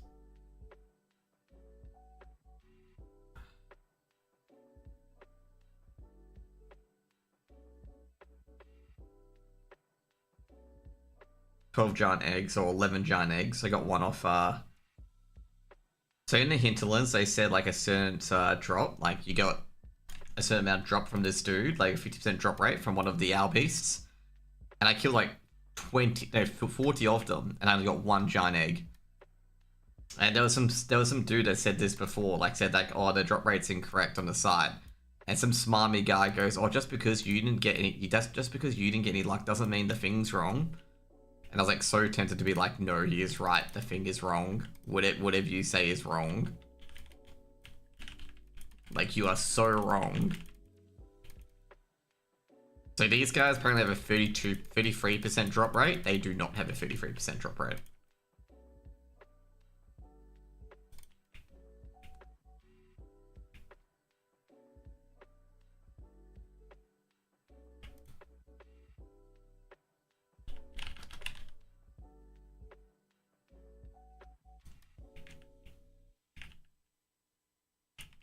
Okay, I gotta get to a fire rock, which is, I think, around here.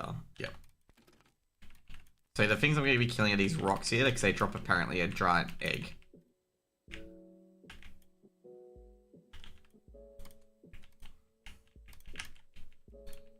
Oh, of course I aggro a tail lasher from behind, because, oh crap, I forgot I didn't have this on.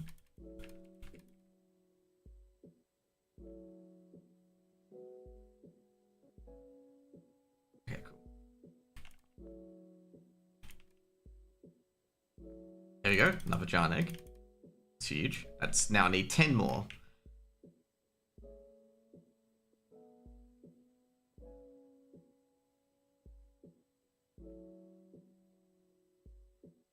Go Kamikaze, go, go, go.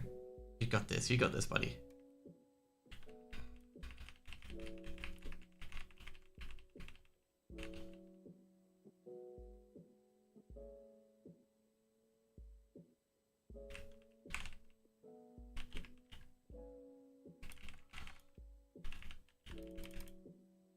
Now, funnily enough, one time I did get a very good item, a really good epic item here.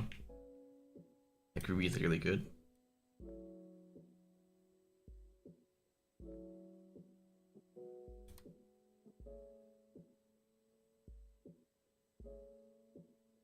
One giant egg, 33% drop rate confirmed. Bro, with the other one, they had a 50% drop rate. And that smarmy guy, like, responded to, like, 2 comments about it, saying that, oh, just because you killed 60 does and you only got 1, doesn't mean the drop rate doesn't exist. I'm like, bro. Like, there is one person who responded to it, but since you're, like, the guy's a premium user, he can, like, supersede their responses. And I think a lot of people were like correcting him big, bro, you are wrong, bro. This is like, you know, time for you to stop posting kind of thing. Where are the rocks? They said they're meant to be all around here, but all I see is fucking, there we go, there's one. Oh, shit. Oh, this is such a shit area. I'm gonna have to take on a scorpion after this. Sorry, we'll get a giant egg here, okay? No, we don't. Okay, awesome.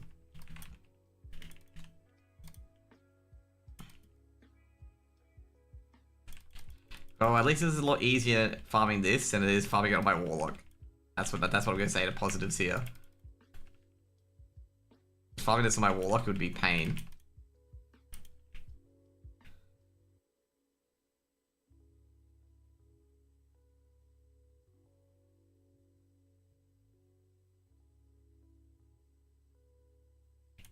Or did I not loot the giant egg? No, I didn't. Jeez, I just realized that I did not loot the giant egg.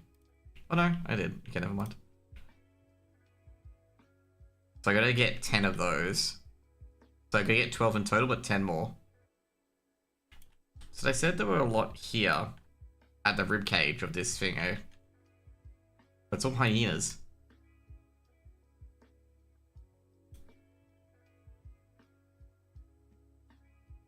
$40.64.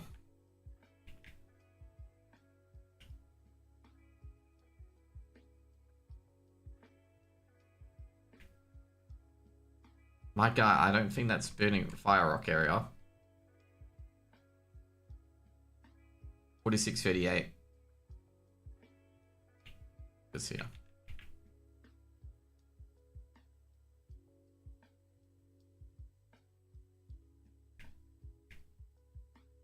Some guy literally wrote that there's more at this location, and it's like deep south. It's like, bro, that's for the searing, the other rocks that you don't want to go to, the level 48 ones. To be fair, they're all from Fotbot, because Wowhead is basically Fotbot and Alakazam combined, because they bought both of them. I know that all hyenas here too.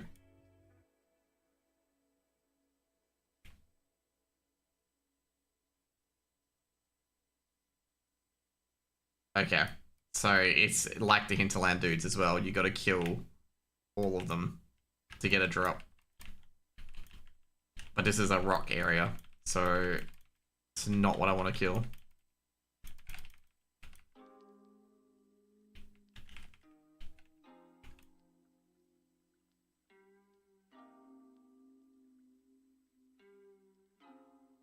Okay, we'll just make sure we kill everything here.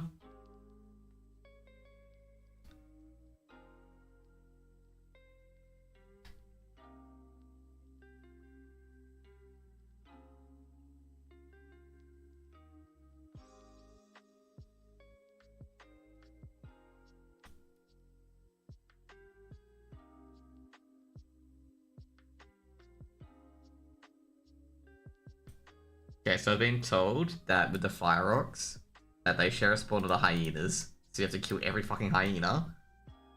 And then hope a fire rock spawns after it. That's gonna be the epitome of frustration.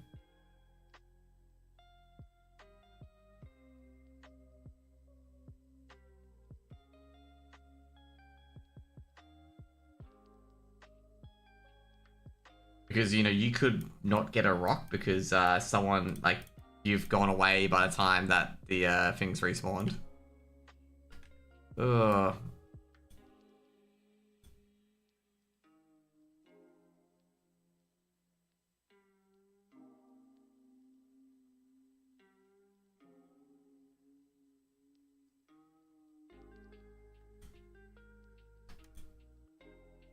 That's the kind who ganked me before, by the way. Back on when we were trying to do Tuga.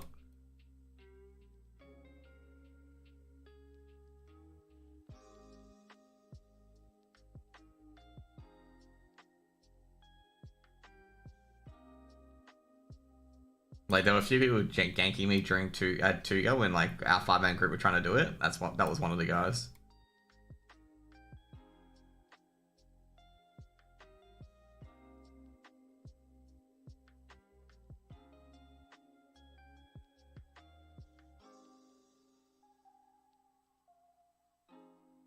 Needless to say, they still not finished Tuga after 1.5 hours since they started doing Tuga.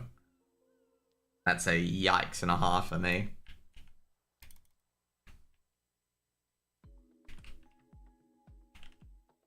Like, they kept ganking us doing it, and then when they had a chance of doing it, they still tried to gank us and they all died. It's just like, bro, like, just don't gank us, just do Tuga. Like, this could all be resolved if you just actually did Tuga and did not try to gank a group trying to do it.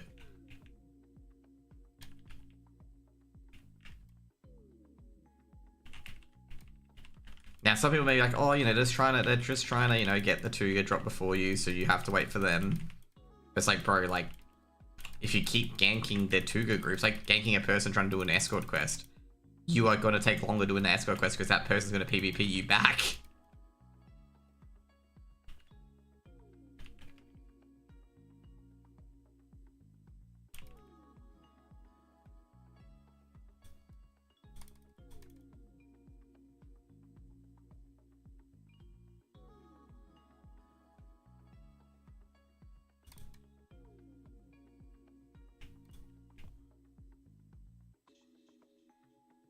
I think you should check out my alt how much giant eggs are. It could be better just to buy them at this point.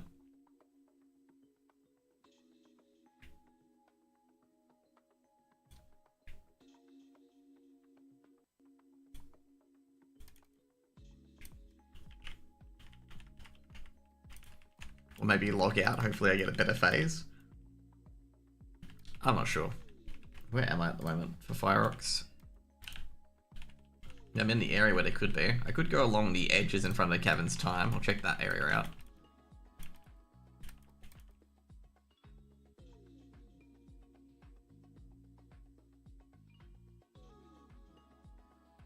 You know the funny thing about feign death? If you die, like if you wait the 6 minutes, you die in feign death. These guys can drop an epic as well, by the way.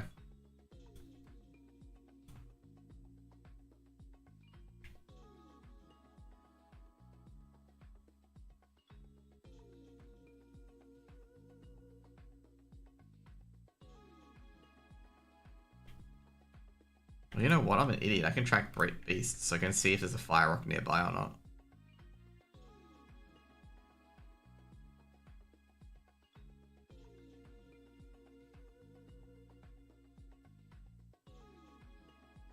There's a quest here later in your 50s. There's a dwarf around here that you can get a quest for.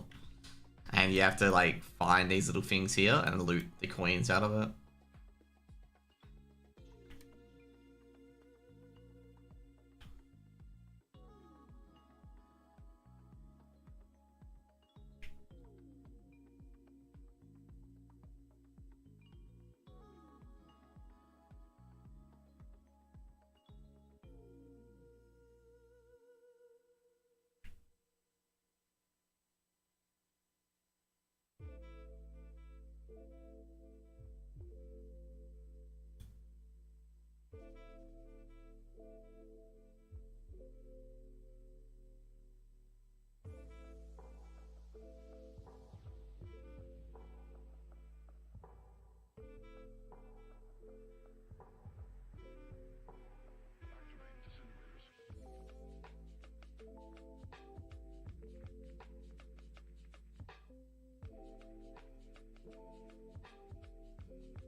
Is this the area along Caverns of Time? I think this is the area.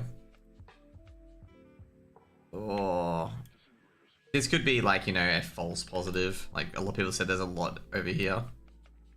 I haven't seen a single one. They probably could share spawns with a basilisk as well. Which wouldn't be surprised. And that would end roughly about here. I did see one before we were doing an escort quest while we were running along the beach. Yeah. That was obviously... it was worth it. Worth trying to see if that was the case. But obviously not.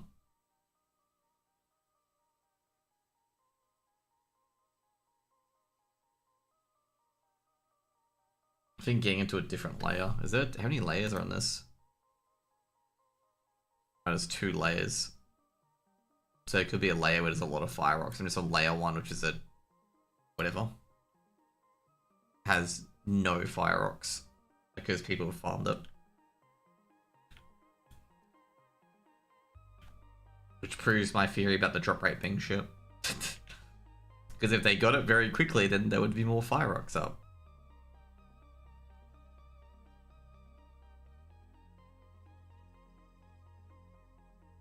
Police are looking into Rashid Rice, who was involved in a major crash. Oh, fuck. Is he alright, though? Well, the main thing we should look at first. Is he looking for, Shame I can't talk to that dude, but is he looking for, is he looking for birdies? I think he's looking for birdies.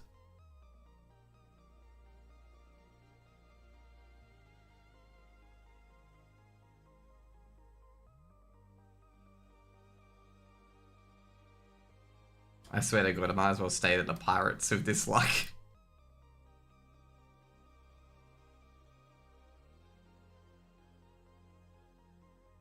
Okay, there's a rock here. We'll see if we get anything out of this. But I don't expect anything out of this.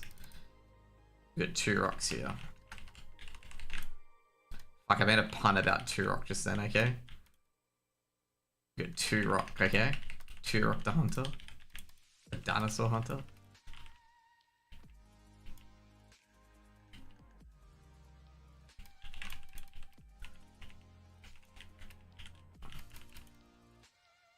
Another giant egg? Fuck, PogChamp. Maybe the Shadow was right. Okay, that's 2 out of 4 Shadow, by the way. 2 out of 4. It's over 2. It's at half. Okay, it's a 50% drop rate. 3 out of 5 Shadow. Shadow, you there, mate? Mate, you there? You there, Shadow? 3 out of 5. 60% drop rate. It was a hit and run because the vehicle they found was registered to him. Oh no, that's nightmare scenario, especially if like he wasn't driving it.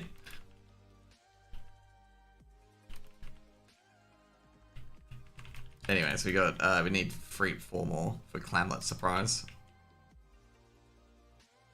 Shadow's not here, but I reckon like Shadow's either lurking or having a fucking giggle about me molding about giant eggs. So we need to get 8 more.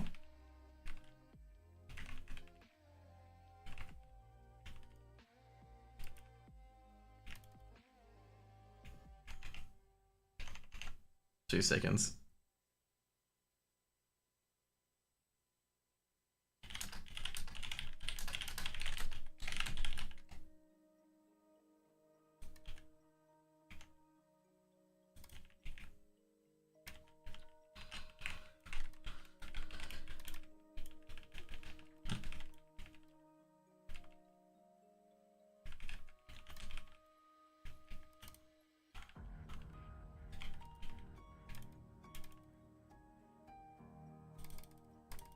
Bro, I got every single drop you could possibly get from a thingo. Like every possible drop you could get from a hyena, I just got just then. Every drop.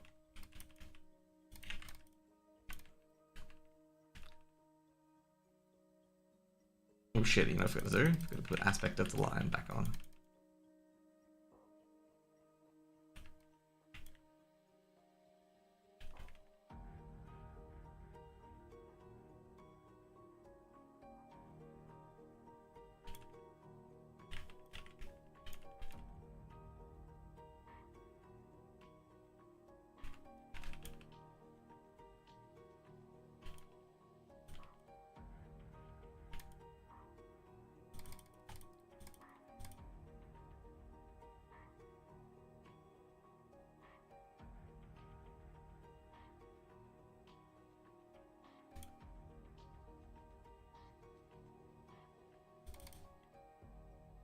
I remember back in the day that in Classic WoW, when I was leveling my first toon, my first Druid, I would just grind levels by just farming Tanaris. Like I'd slowly go into the later areas just by grinding level.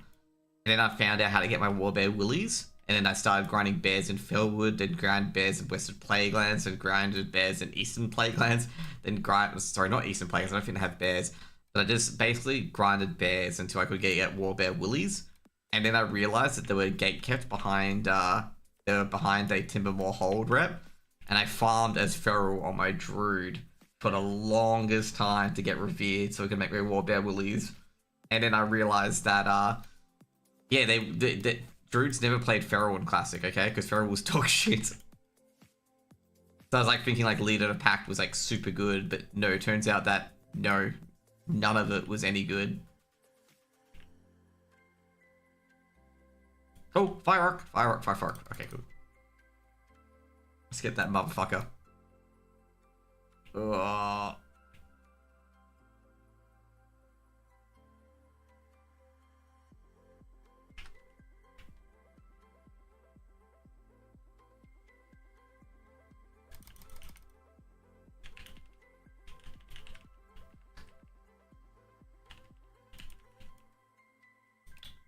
No loot.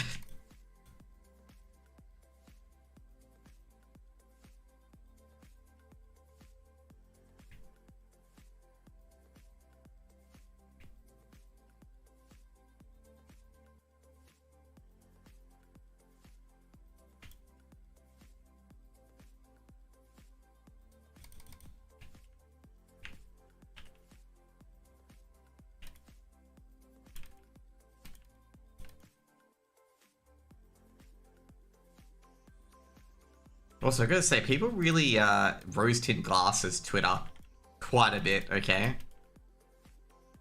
Like, a lot of people be like, oh, no bots in Twitter. Like, it was all real human talk. I'm like, bro, when I was on Twitter, I talked to a lot of bots.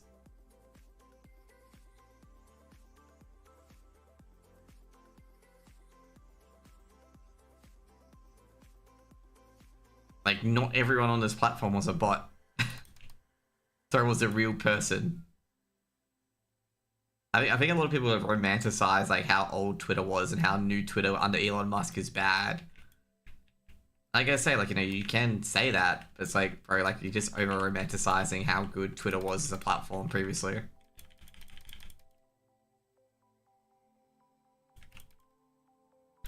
Let's see where rocks are.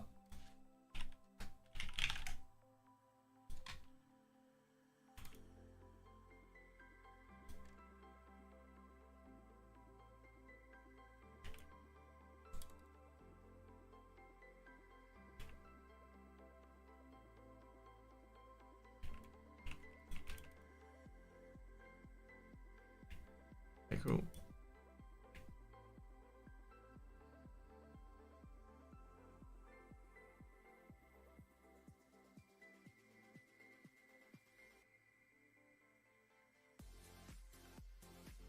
So they're more on the front end, so they're up here.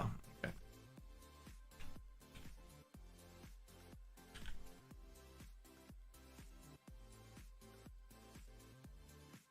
I'm not sure if skinning a mob makes it quicker to respawn, but we'll test it out.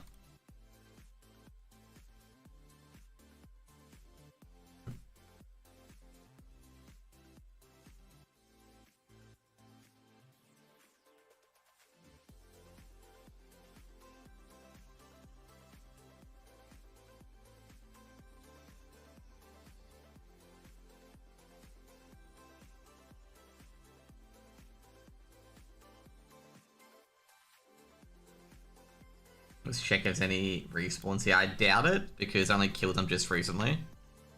So no, there should be no respawns though.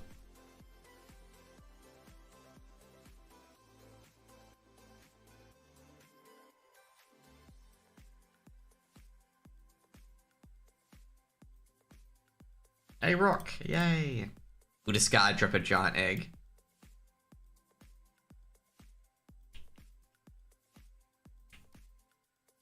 Oh, did that druid think I was going ganking him? Oh my god. The druid ran away from me thinking I was gonna gank him. Oh boy. Poor druid. I think he shed his pants after he saw me running from him and then started sprinting off as soon as I dismounted.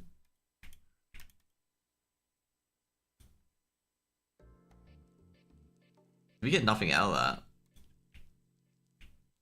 That sucks.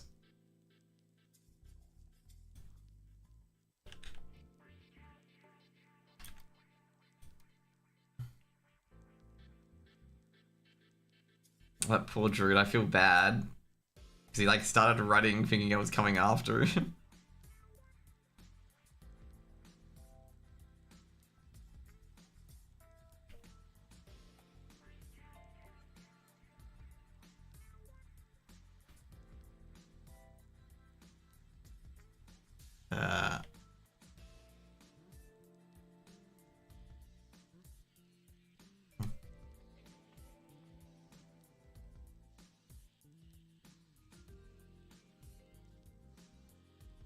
I have a feeling someone on the Slayer is also farming hunting these rocks. Not that I've seen a dead one, but I've seen more hyenas than rocks.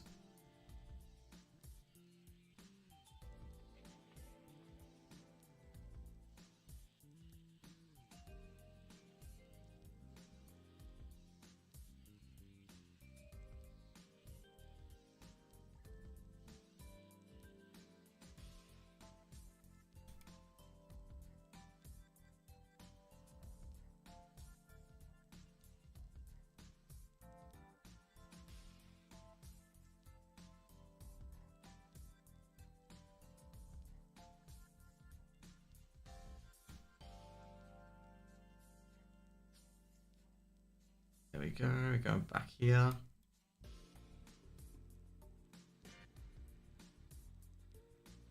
They could be respawns, but I doubt it. I don't think so.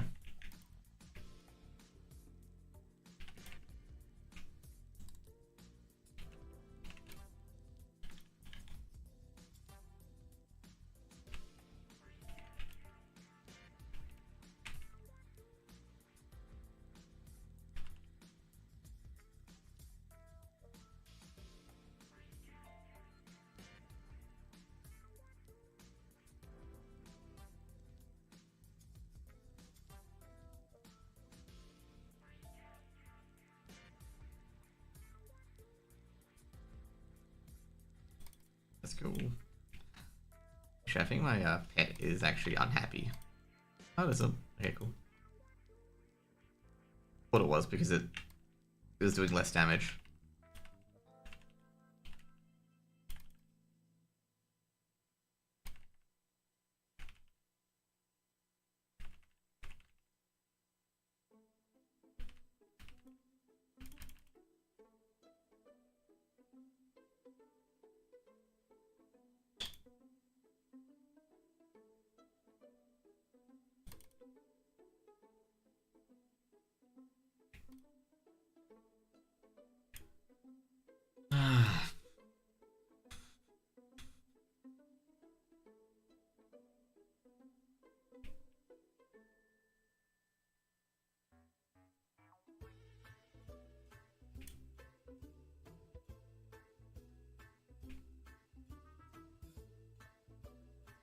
Don't tell me all the things I killed were replaced with hyenas.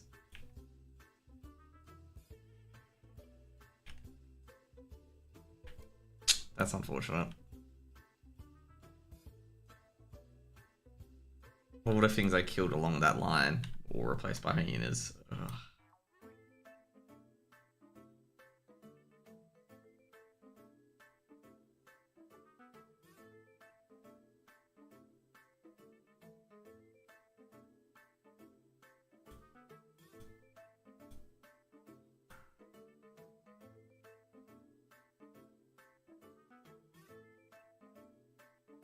A rock. A fire rock. So the fire rock is a higher percentage chance of being a giant egg.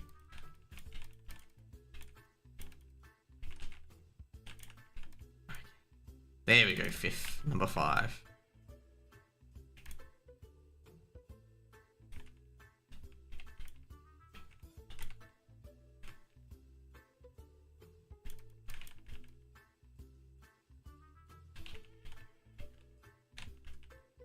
Every hyena I kill has a chance of becoming a fire rock.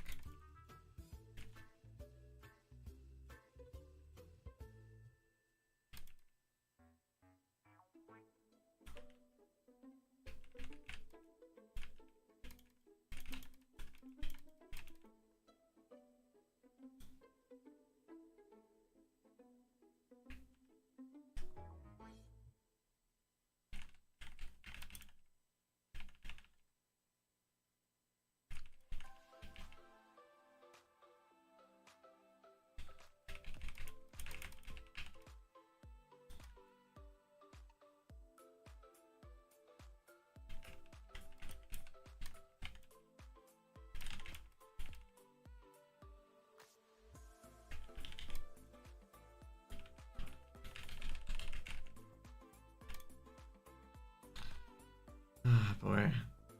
Like this quest again.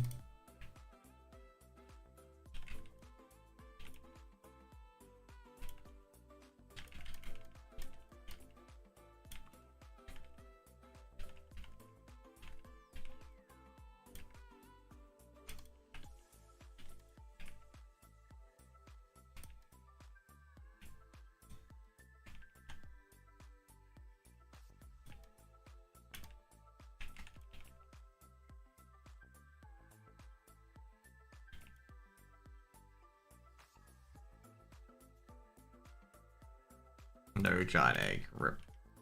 Every time you don't get a giant egg, it's just a sad panda. I may get dinner soon, by the way, guys.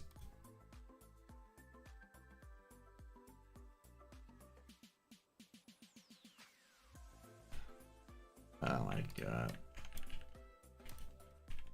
Fuck, I love G2's memes. Make sure you check your eggs to make sure they don't have a choking hazard in it. And it's got like a G2 logo on it.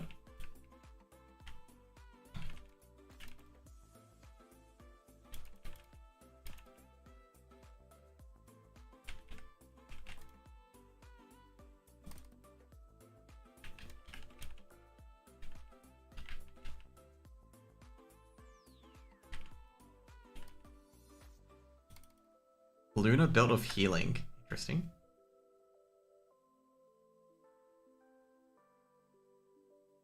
Okay, so we killed everything at this one.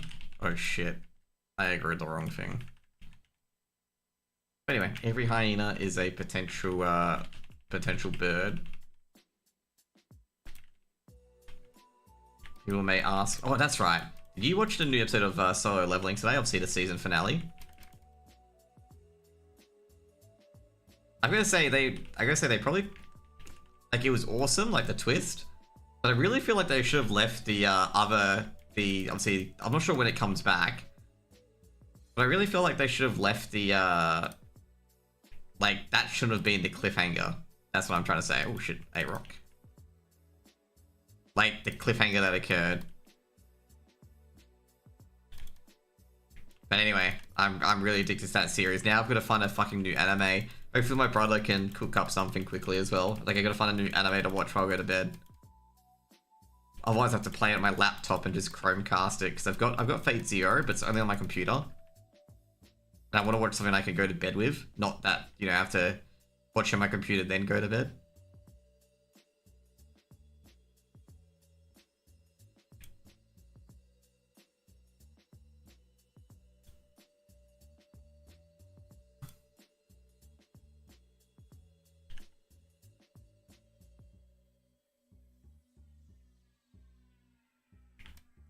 Okay, let's just go to the other one and farm there too until we get some rocks. Let's go a bit in between these two, killing all the hyenas until we get rock spawning.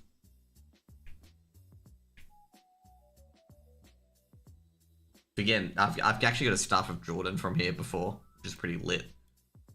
But, it'd be great if I get one, but at the same time, like, we're just farming for rocks. Except there's every single spawn here is on hyena. Oh no, there's a fire rock. Awesome.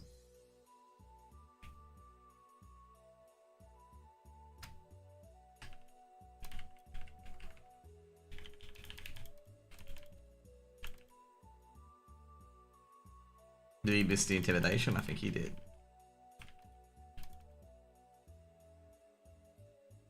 Another buzzard wing.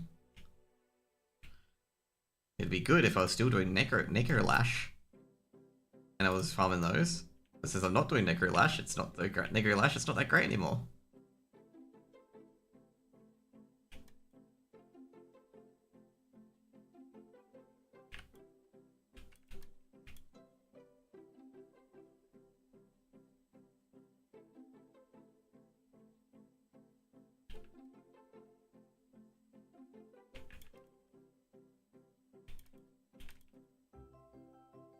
Another giant egg, awesome.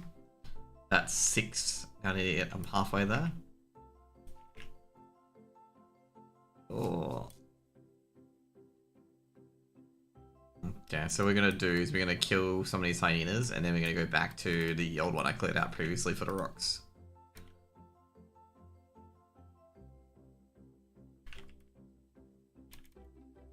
There we go.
Come on, let's go. This is a level 45, so it's immediately a bit harder.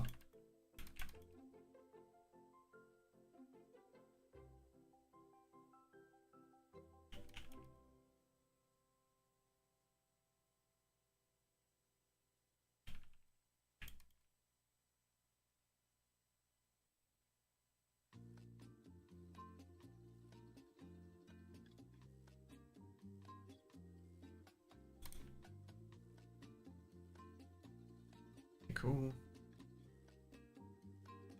Ah, shit.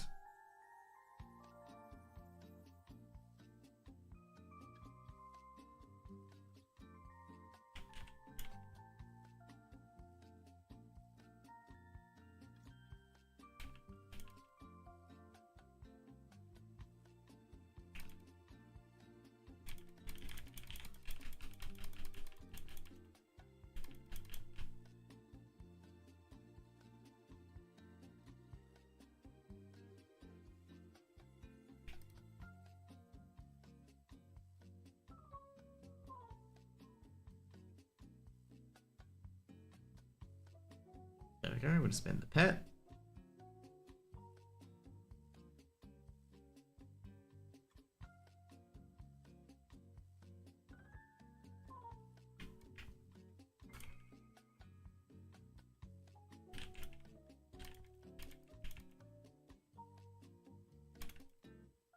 So I can say right now, I wouldn't be able to do this on my Demon Hunter, not my Demon Hunter, on my Warlock. Like, I would be able to, but it takes so much longer.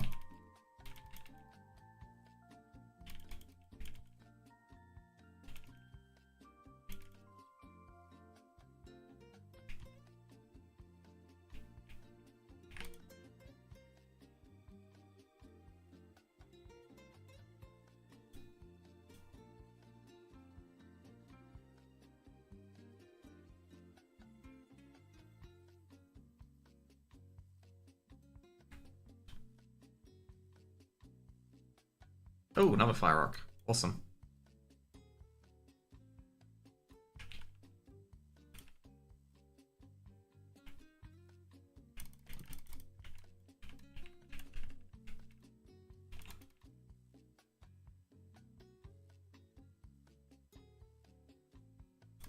Another Buzzard Wing. Rip.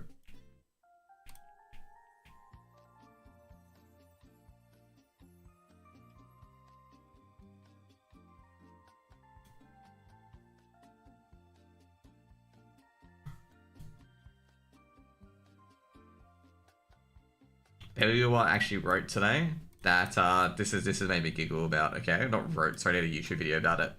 That Kotaku, we're a good journalist organization.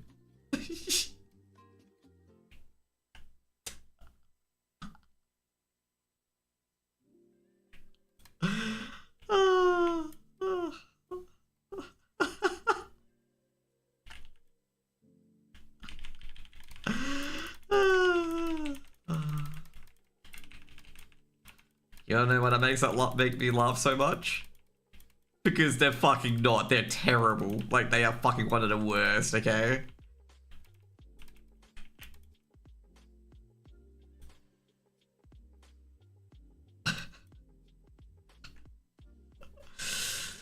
I was reading it and I'm like, how can you say this with a straight fucking face? Like, they are the...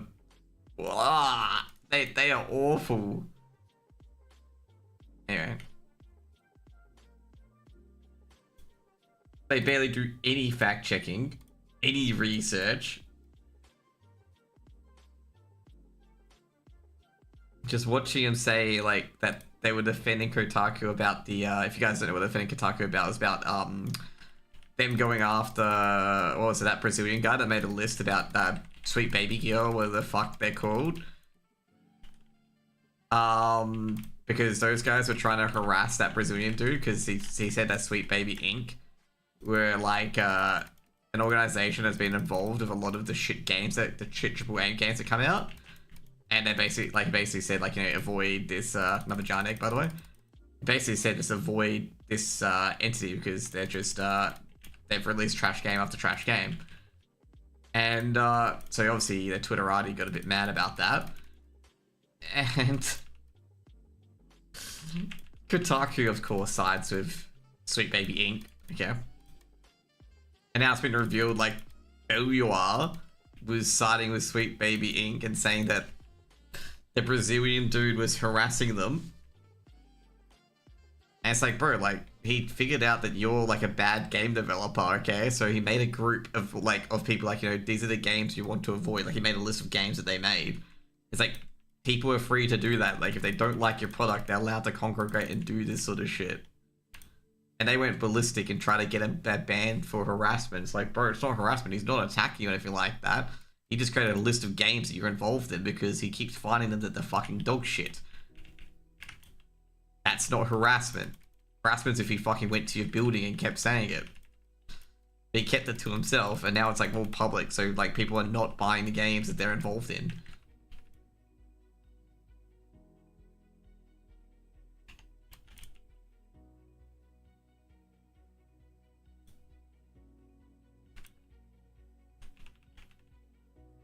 Okay, so I need to get... how many more? A bit more. And it's not going to be good. You know, stuff like that.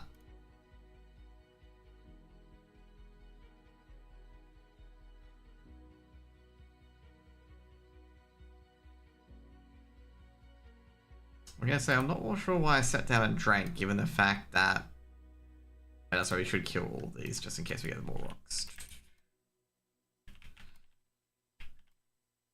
But yeah, I just found it odd that Belluar supported the Fingo. Now they're like classifying as Asmongold as a free YouTuber and whatnot. I love people who like, you know, say like, you know, this dude's my guy and whatnot. And it's like, bro, he ain't your guy.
Okay, so hyenas.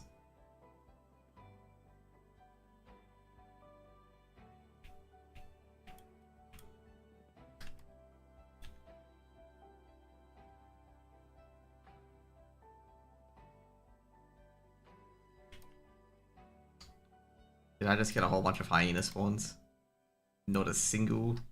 Oh, there's a Rocky. Got a Fire Rock Balboa. I was gonna say, if I did not get a single fucking Fire Rock after all these fucking hyenas I killed. I remember the first game, I remember FF13 Part 3 Lightning Returns.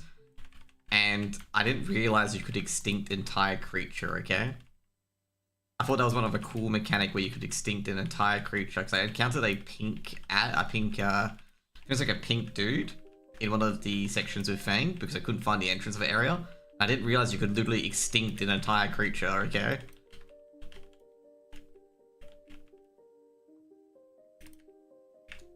And I'm not sure if I would have got a bad ending or not if I kept going with it. I assume I would have got a bad ending for like eliminating a fucking creature of nature from the human race, but anyway. You get introduced to one anyway by getting rid of an entire creature as a part of a quest chain, which I hadn't done yet. Of course, he had another fucking distress beacon. And there's no other... Oh no, there's a fire rock here, okay, I was gonna say.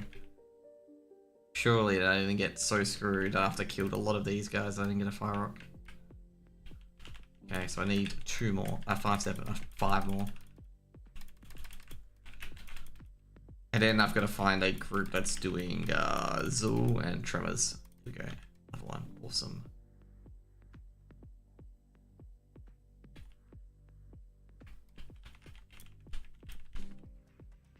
Hope I can get a Tremor group or just like convince one of the raiders to do it with me.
Oh shit, I even might realize my inventory is full. Holy moly.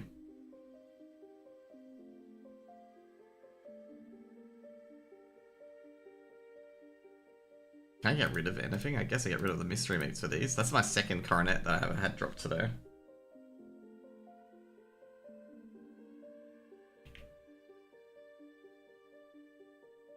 Okay.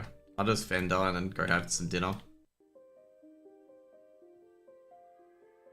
Hopefully when I get back there'll be a lot more fire rocks.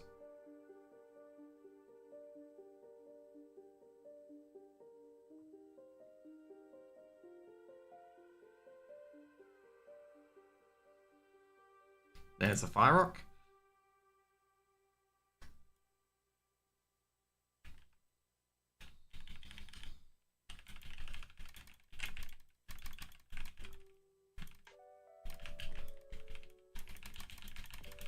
Come on, another giant egg would be great. Oh, okay, cool. All good. Patience will come. Or patience, it will come.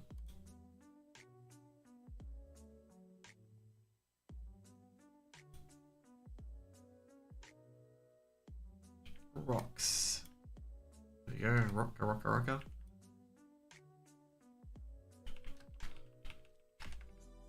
I wouldn't be surprised with a lot of the pre-questing that people skip on Rise Obsidian. Even though it's a very, very good quest. Because it is fucking difficult. Another giant egg. Awesome.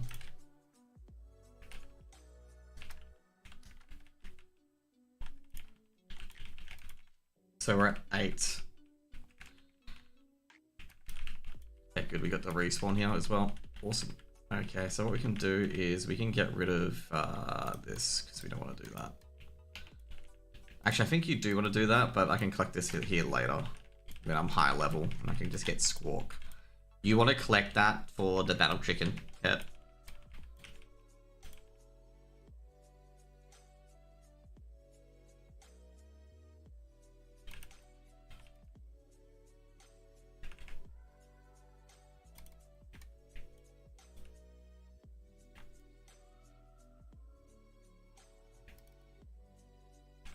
That's like why I was hesitating. So I'm like, oh, I could probably collect that for the battle chicken. And I'm like, oh shit, like, maybe not. It's a hyena spawn. Oh well.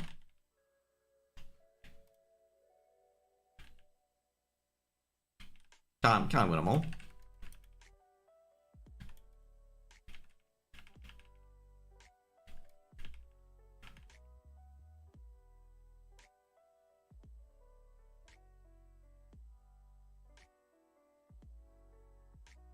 Okay, cool. Another hyena.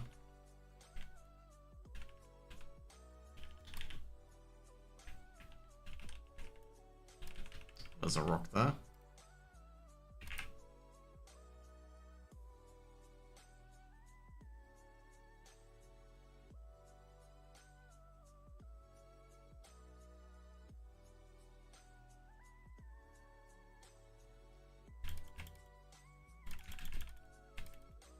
Come on.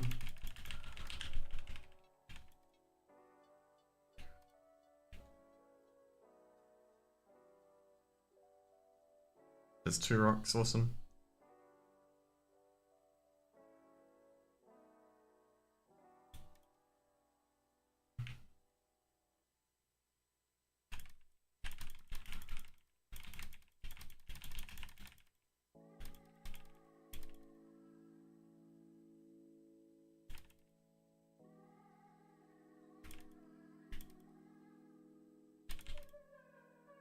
Another buzzard wing. Oh well.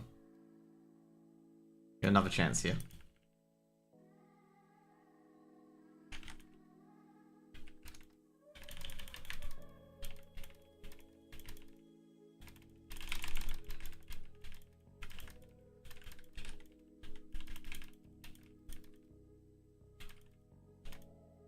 Another giant egg, awesome. So we need to get 2 more.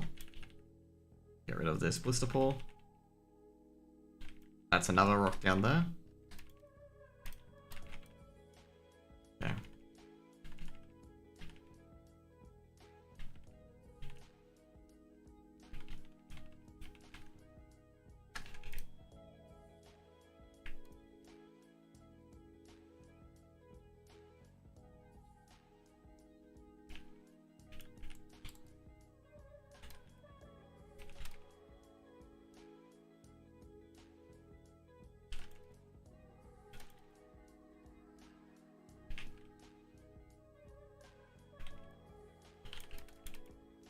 giant egg, awesome. Just one more. I think I saw one here. I guess that's why you didn't see many people farming them, is because they've like they've done the exact circuit that I've done.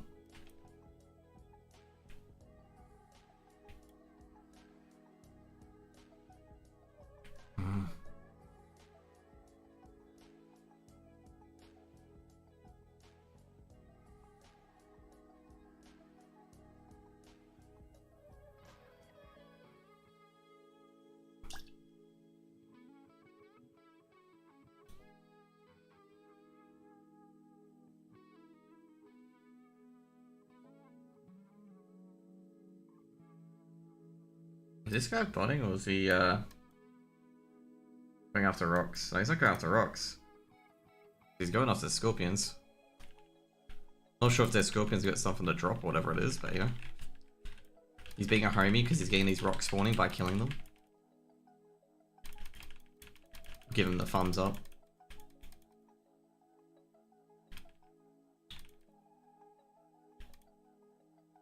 Nah. Okay, claw though. I think I'm gonna... Just gonna thank him for killing the ads. Because I think he's doing skinning, that's why, yeah. He's getting leather for the next CER phase. I'm thanking him because he's killing these, which will respawn the rocks. So I don't have to do it myself. It's actually quite huge, by the way.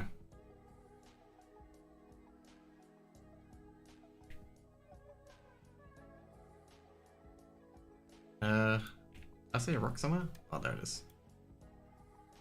Oh, did he die to a rock? Oh, that's unfortunate. And he was killing it. Oh, dude, that's super unfortunate. Fortunately, not too bad for him. Because that could have been really, really bad. Who was it? Oh, it was a Tauren dude. Oh, was it the bot? No, it wasn't the bot. Okay.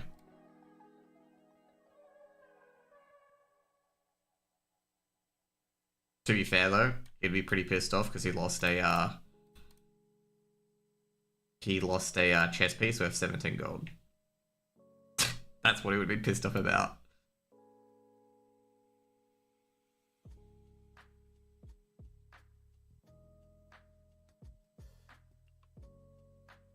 So yeah, that's worth 17 gold in the AH.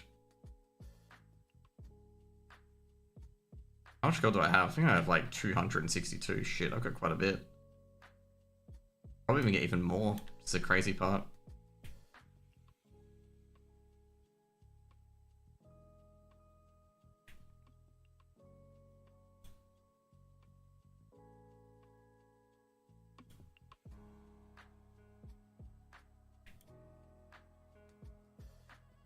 Any rocks down this way?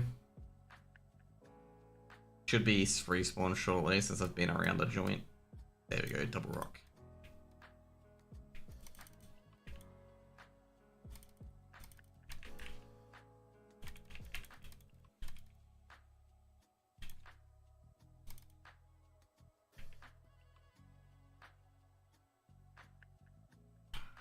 This could be it. There we go, done. Awesome. And now I can get some dinner. So to go back to my spreadsheet, because I'm very sure I've got... Okay, go send the zesty clam meat to my main as well. But clamlet surprise should be... yes. Just gotta make sure that I send the clam meat over. And then next up we're gonna be farming ship schedules.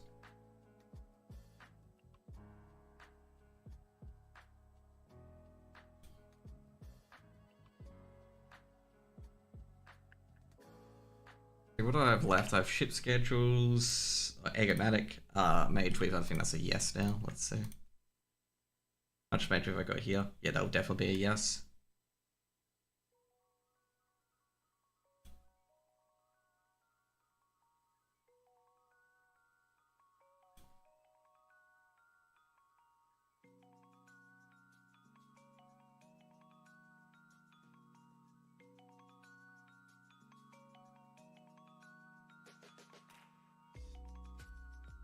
Okay, so I can sell that. Elixir of Giants will send to Amaras, which will send to Ross. We can send it to Daddy's Boy. So I can make that later. So you can get Daddy's Boy 1 level. It'll be fairly easy to get him 1 level. I can only imagine the rage that guy's feeling for dying there. Oh my god, that would be so frustrating. That would be to Jose Demo. Cool. These two would be to Jose Bank.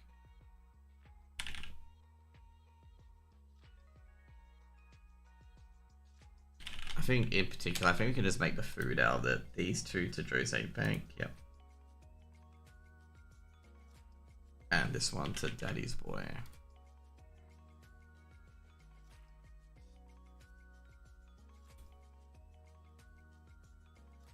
And these two to Jose Demo.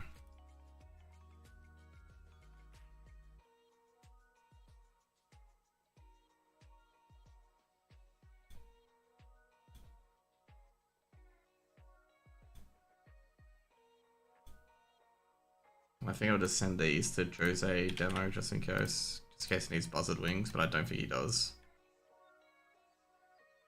Oh, no, not him.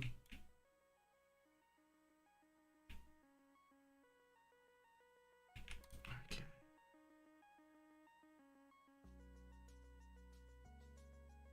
Okay, so guys, we're gonna be right back. We're gonna have a quick dinner session. Well, I'm gonna have a quick dinner session. And I'll be back shortly. Ooh, Philosopher's Stone, didn't even see that. Okay, cool. Anyways, guys, be right back. Go have some food.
Hey guys, we're back. That's the quickest I've ever eaten dinner before. Normally it take a long time.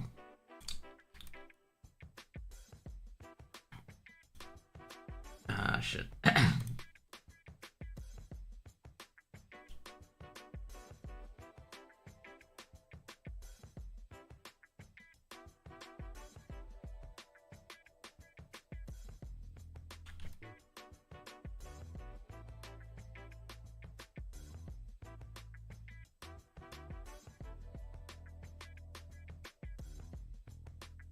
Okay, this is an interesting one. Why does blood here? It's a gallows, not a fucking executioner's block.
Okay, here we go.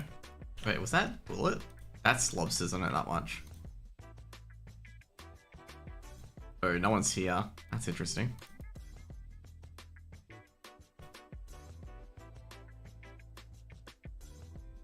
The fuck? Did someone like kill this and forget to skin it? Oh, free tail scale. I'll take that.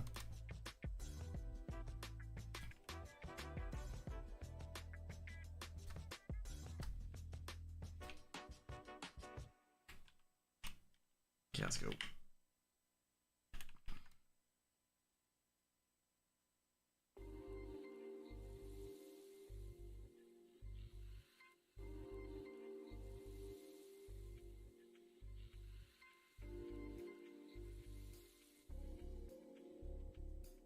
Did I run at 15? Yep.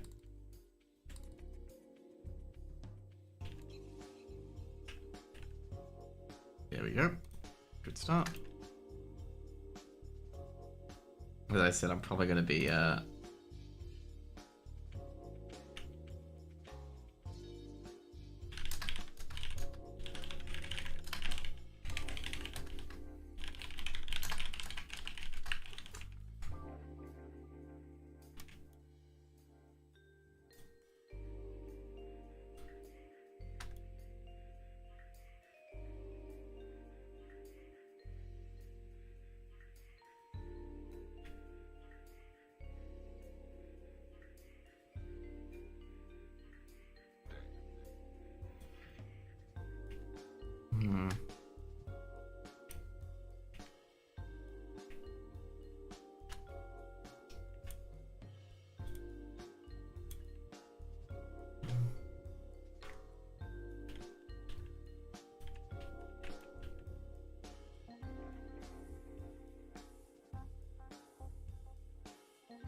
we go.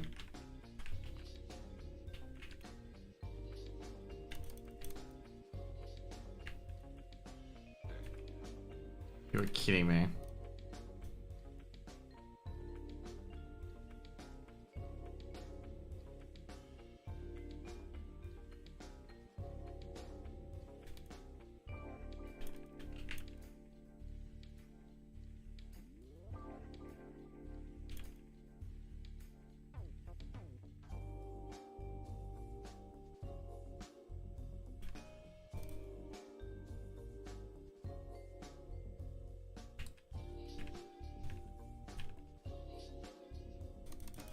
Let's go.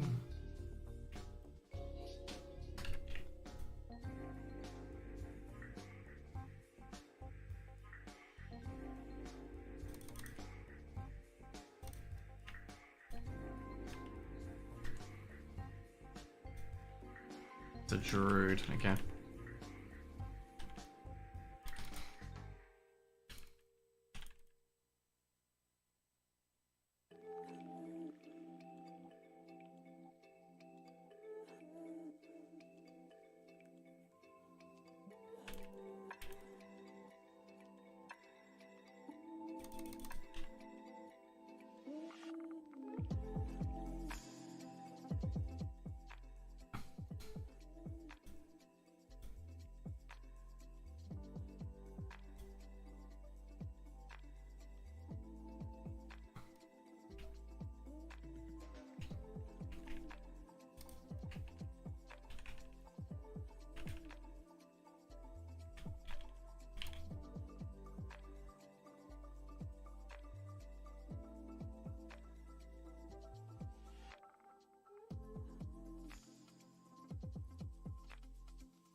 Let's go.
Hey man, nothing much, Astro. Just trying to farm ship schedules and a hunter rather than trying to do it on my warlock. Because at least my hunter hits shit. I like seeing resists being spammed. So far it's gone, so I got all my quests other than Tremors done. So I got Tuga done today. I also got the giant eggs done today as well. So I got the Clamlet Surprise ready to go. But that's been pretty much it. I've had about 10 footlockers drop today. And all I've got has been map pieces. Like, that's all I've got has been map pieces. I'm casting CS2 today, which is going to be fun. So yeah.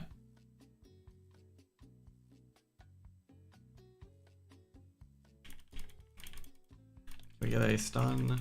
No, we cannot.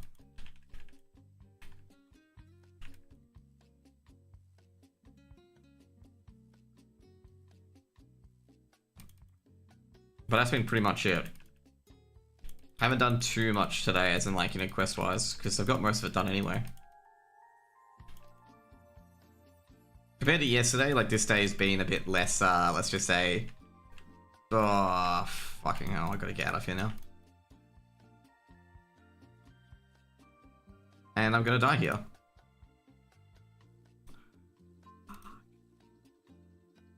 There's no groups in Pirates at the moment, otherwise I would have got a group already.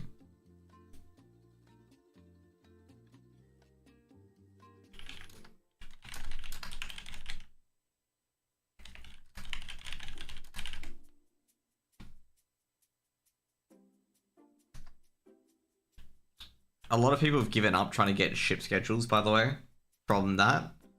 And the one guy who gave up, literally, as he was exiting, he got a ship schedules drop from a Pirates locker box. And I'm like sitting there going like, fuck off. And one of them was trying to sell it to me for like 25G and I'm like, nah, I'll be fine.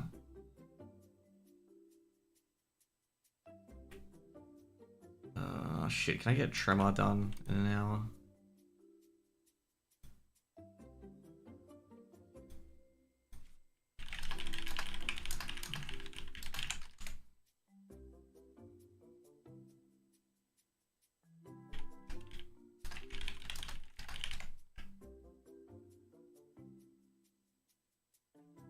Some guy's organizing a Tremor group. He's gonna ask me to come on my hunter, but I'm gonna just say no because I don't want to do all my hunter because I've already done all my hunter.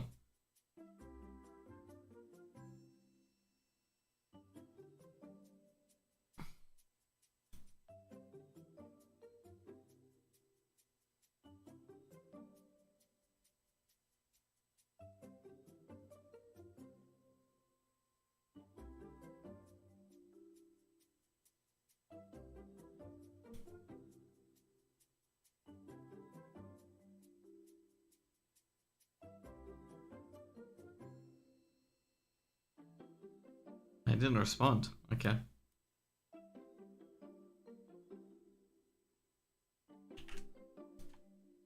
Okay, there is a frost.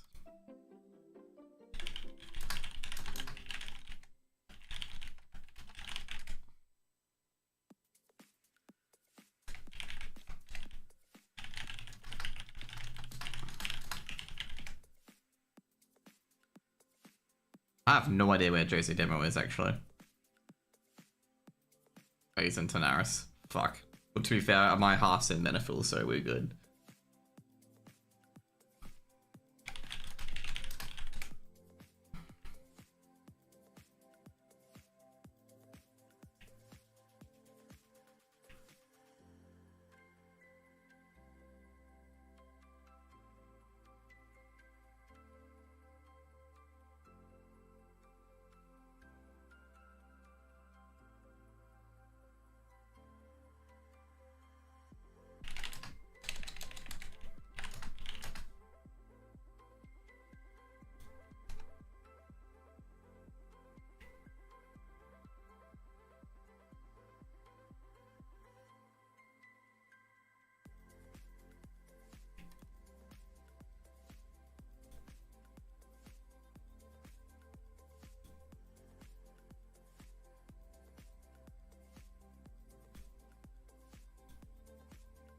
I started listening today to gear up for Kata. It's like 6k GS. I need to gear up more.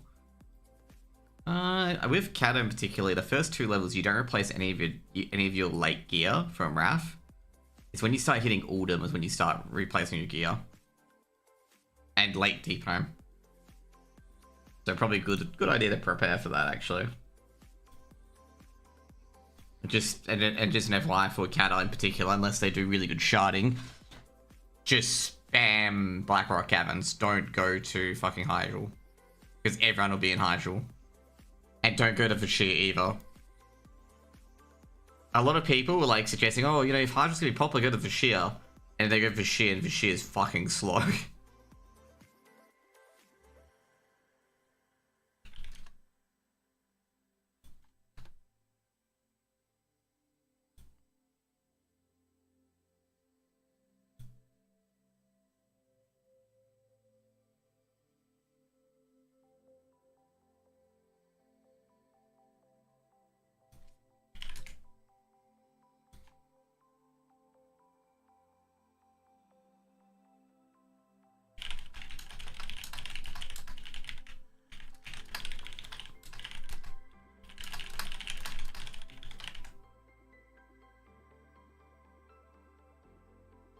Fact thing is, nobody goes to raids. I wouldn't be surprised, because like everyone's done heroic shit and they don't need to do it anymore.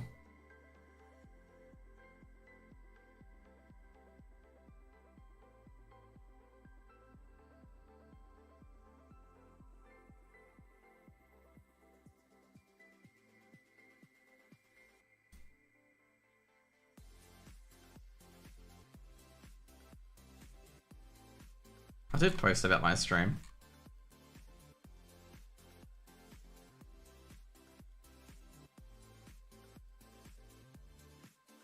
Everyone doing GDKP? Okay, yeah. I'm gonna say if you don't have money, it's gonna suck. To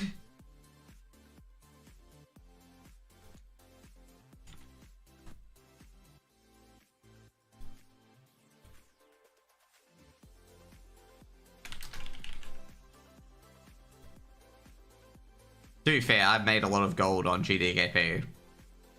To be fair, I was carrying, okay?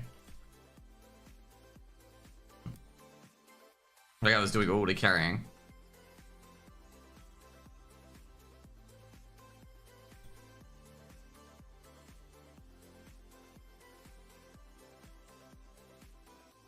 Like I was Pally Tank on Algalon, did a lot of DPS, did a lot of obviously raid cooldowns and whatnot. I got like I think in my first run I got like 20k gold. Because we had like the best, this is what Ulduar by the way, we had the best in slot, we had what is it, core? Fuck, dark core, whatever it was, I forget what it's called.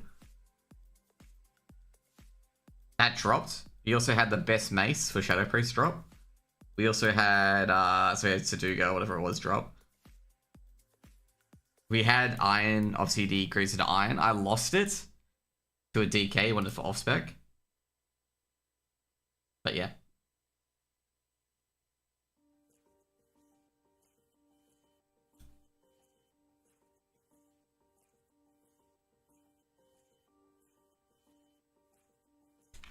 Oh, this guy, I got baited by this guy.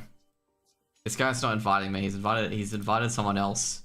And then he asks in chat, how do I do Tremors? And I'm like, bro, all you have to do is just get one, cut one out, kill it, get the other one, cut it out, and kill it. You're gonna find out that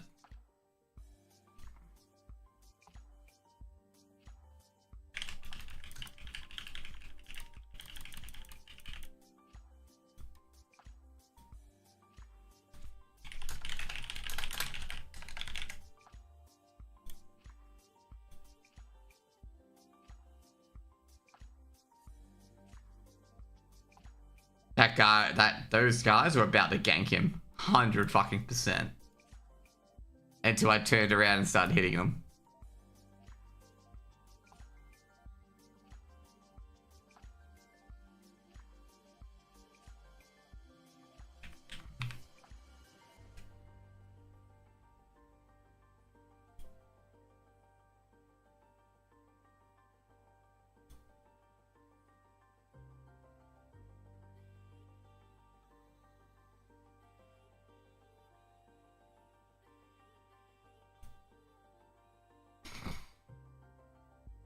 I had to tell the hunter, like, dude, they were gonna gank you if I didn't pop up and, like, you know, start attacking him. Like, they were 100% gonna gank him. Like,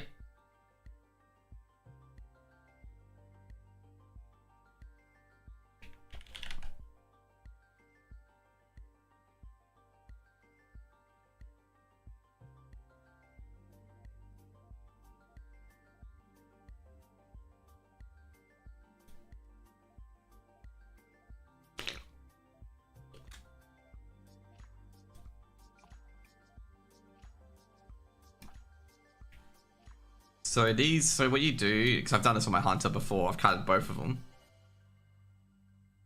So what you need to do though is you need your other party members to clear out this shit.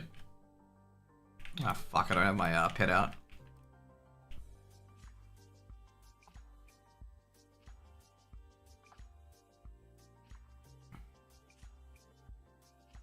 Could be in trouble here. Actually, I'm not really. Okay.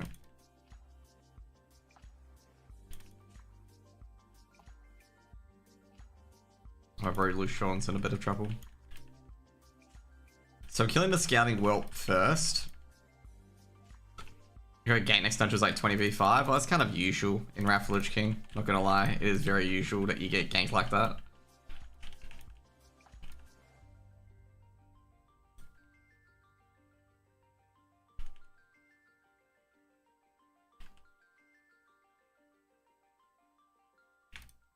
It's annoying, but it's like, it's usual that you're gonna get ganked like that. Fucking hell, like when they have like 20 people inside. I was actually surprised that no one ganked at fucking Scarlet Monastery, okay? Like, during the level up for SOD, like the hardcore levelers, that no one ganks during SOD. Okay? Because I was like telling my guys, like, just be prepared for a lot of ganking at SOD, because people are going to gank a lot, because, like, it is free honor. I was surprised when no one ganked. Like, no one ganked.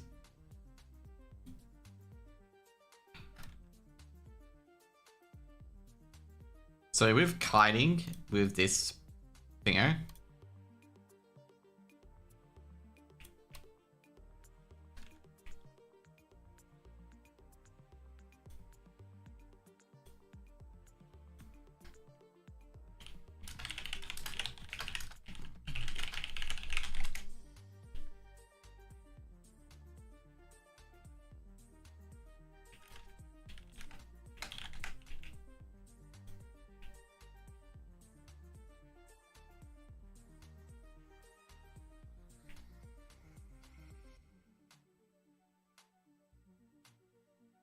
okay, where is he?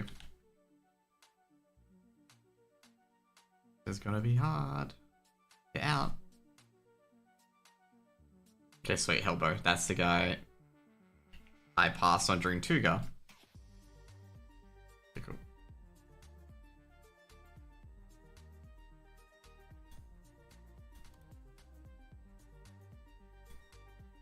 Needless to say, these guys failed. Because this guy tried to cut it through this fucking ravine, which is bad.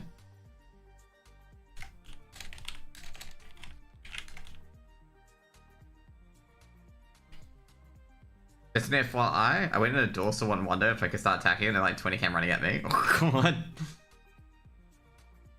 god. So basically you want to kite it up here to Felsma. And you want to clear all the ads between this holloway here, because there's a lot of wolves here and stuff like that. So your hunter friend can guide it through. It's kind of like curling. You know how curling, like how they like skate the ice and whatnot to like make it the slide longer or what it is. You gotta have your other guys who are not kiting just kill all the other mobs around the hunter so the hunter doesn't get dazed by cheetah.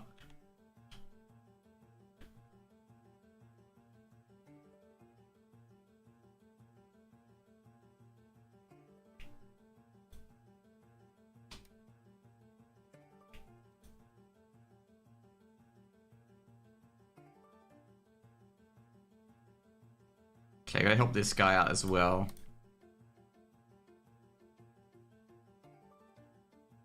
So just gotta find the big boss guy who's around here generally.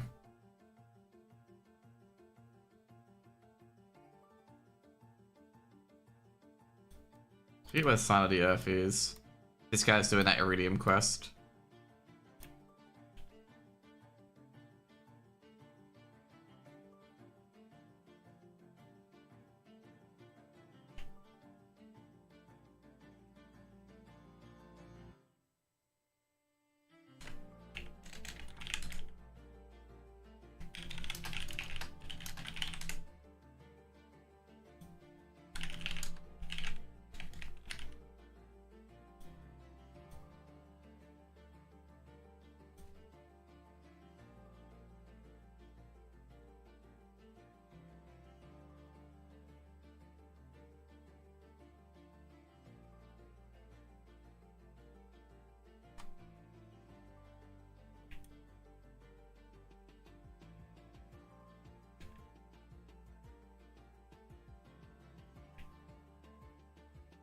Trying to find an Uru camp.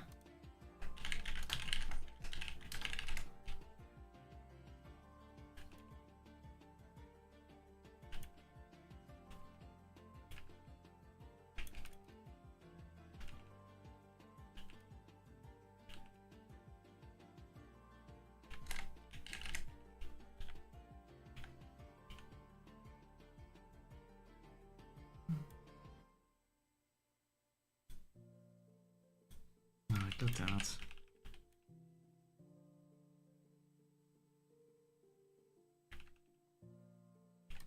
I should probably switch out to my, my Succubus. Succubus is way stronger because you get a good demonic knowledge, which is the 50% damage.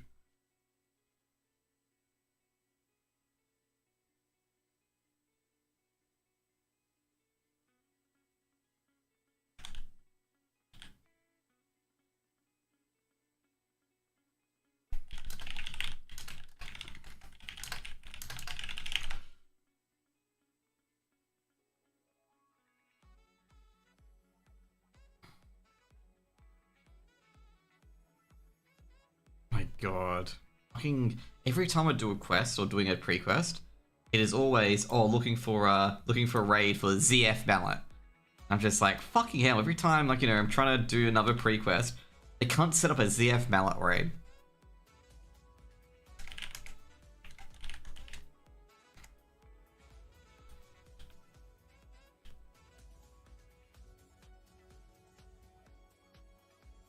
Like, I need the ZF Mallet, just an FYI. Okay, I need it. Need it.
By the way, so many warriors as melee guys get killed on this because like they take aggro off the fucking hunter. Like I've seen it happen so many times. Where they take aggro off the hunter and it just basically turns, breathes, insta kills the fucking warrior, and it's like boop, boop, boop, boop.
So you watched yesterday's match? Which one, G2? Which matches? FaZe? I gotta say, every time FaZe gets into a nitty-gritty match, they always win, okay? Like, every time. They're blaming Hooksy. I gotta say, it's not Hooksy's fault. Like, it's not Hooksy's fault. They keep blaming Hooksy. I gotta say, like, people gotta stop blaming Hooksy, okay? Like, every time it's like the Hooksy blame game. Like, fucking, it's like Andy Murray, okay? I'm gonna say right now, it's like literally Andy fucking Murray, okay? If Andy Murray loses, he's Scottish. If he wins, he's British. That is literally fucking Hooksy, okay? You know, if they win, he's great. If they lose, he's the fucking, you know, I don't know, like fucking the worst IGL in the world. Like, to be fair, the same people have been saying he's pretty shit for a long time. But there's some other people who are just like legitimately just all they do is listen to foreign.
Immune to fire, by the way.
Yeah, bro, good friends. Probably go see you later. See you, man. I'll be casting Apex today.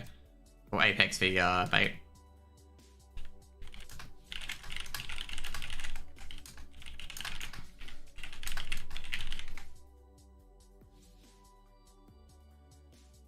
Yeah. I'll be like turning off stream at 8 PM just to get ready for it. So yeah. To get everything ready for it. No, not Apex Legends. Apex the team. CS team. Apex vs bait.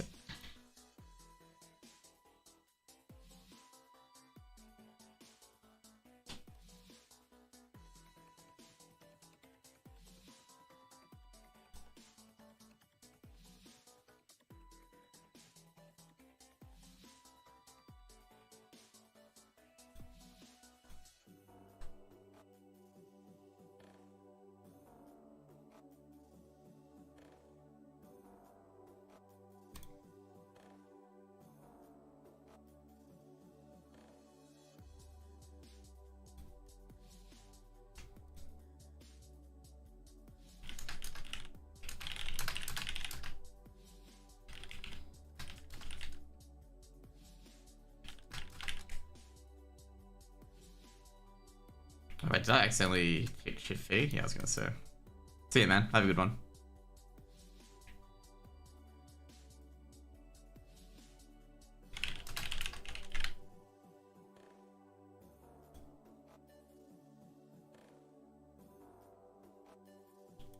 Shit.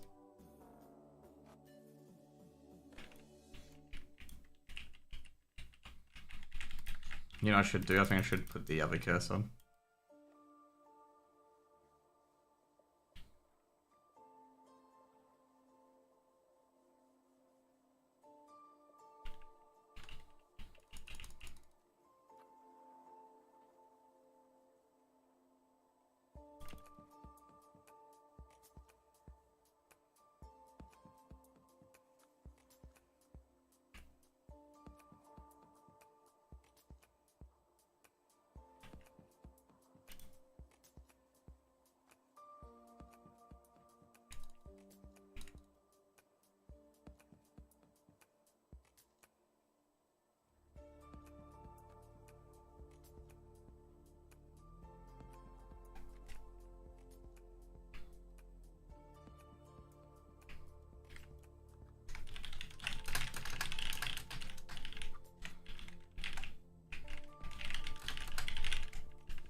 Try to put Curse of Elements on for this guy.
Keep a bit off.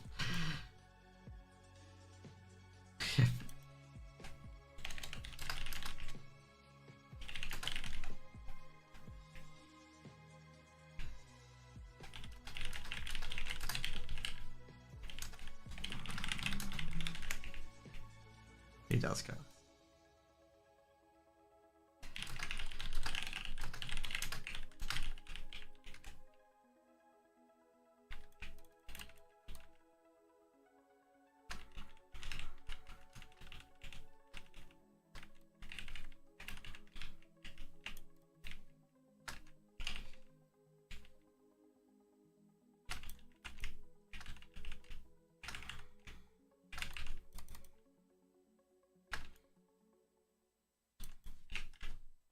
This is good.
I get the biggest hooray I'm helping by putting fucking Curse of Elements on the boss. Which helps out the mages and stuff like that. Helps out the mage especially. That Sewee's on the boss. There you go, Sewee's back on the boss.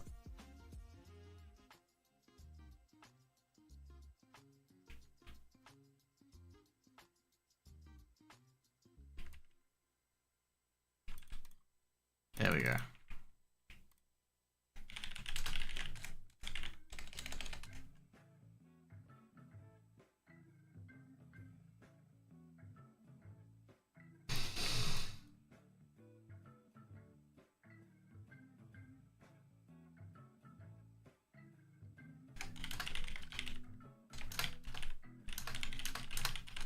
Is this a private server? No, it's not a private server. This is SOD.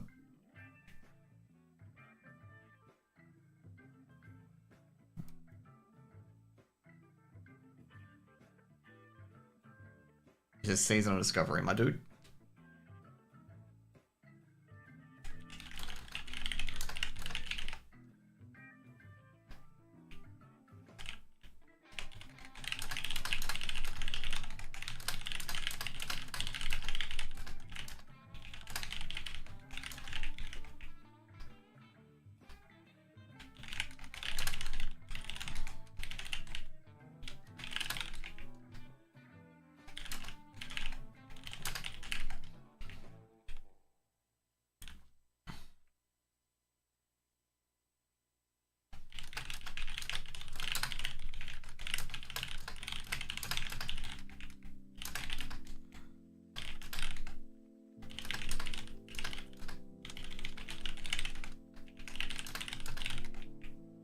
Just announced this channel about Nolja, maybe come here. Yeah, so pretty much Sword. So pretty much Discovery. Season of Discovery. So it's like classic, but like they add in like, you know, raft abilities and like ward abilities and whatnot. It's like you got runes here for like talents from different expansions and some of the new talents. And just basically like classic with, you know, seeing how different abilities interact.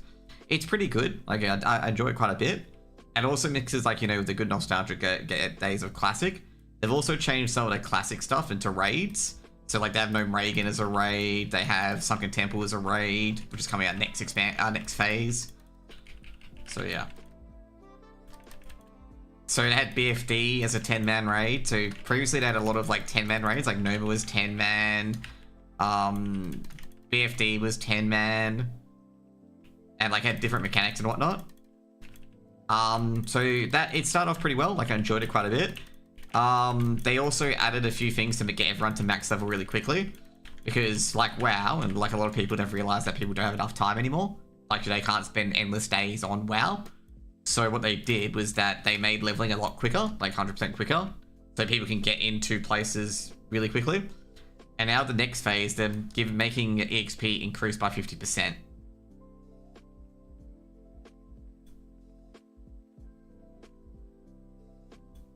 To be fair, I'm going to be going offline in about 15 minutes or so because I do cast CS. And that's coming on soon. Like it's in an hour or so, and I've got to split my stream so it doesn't meld into it because they measure stats and whatnot.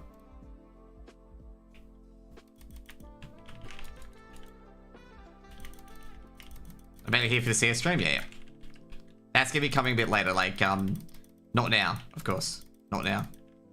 Because with CS in particular, like I'm a caster, but ESA want to know my numbers. They don't want my numbers for this stream. They want me to know my numbers for when I play CS. Obviously for sponsors, okay? Because they're sponsored by Modstar and various other shit.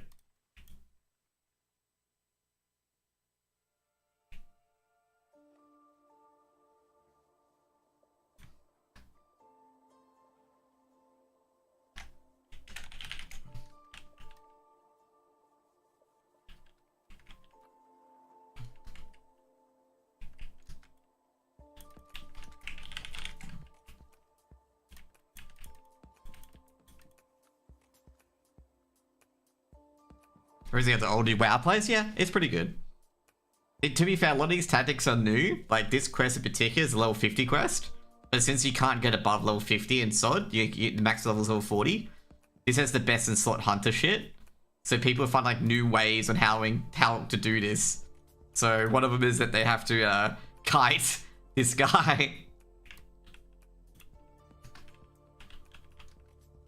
So they have a hunter kite this guy back basically.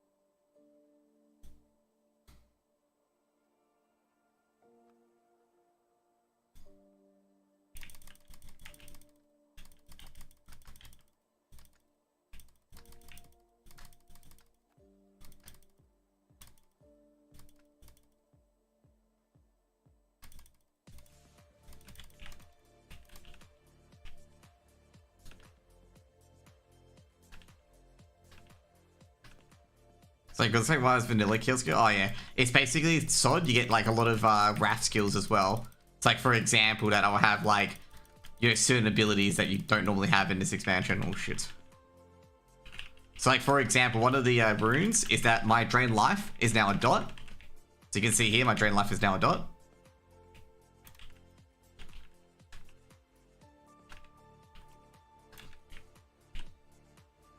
So pretty much I can run and drain life. That's not anything to do with the abilities, but it's like, you know, thing to look at. Oh shit, is that mage back there?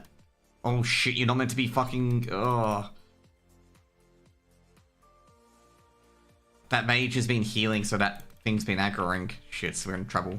Hopefully that warrior helps out. Making sure he's CCing, helping that hunter out. So hunter's kiting this guy back. I don't think this guy has any abilities to Stop kiting. I think we got Hepatitis, as I call him, the other dragon, to fuck off. I call him Hepatitis because his name is Hematitis, but he's called I call him Hepatitis. Oh god, I can't quicken it up. Of course, the mage can blink. Oh god, I can't lose sight of him, because if I lose sight of him, I'm screwed.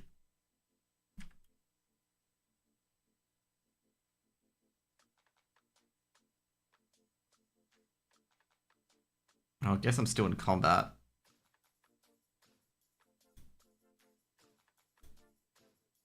Oh, we got layered? Oh, that's BS.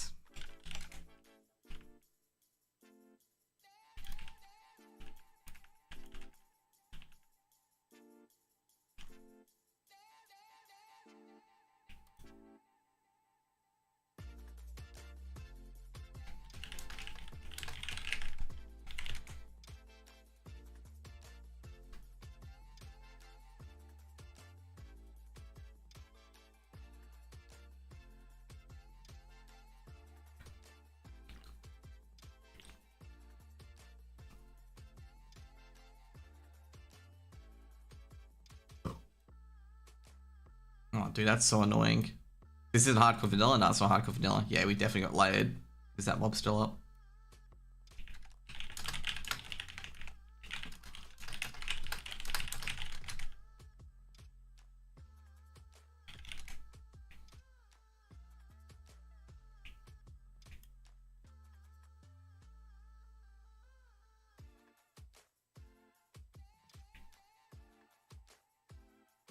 Nah, actually, never mind. It's definitely a layer.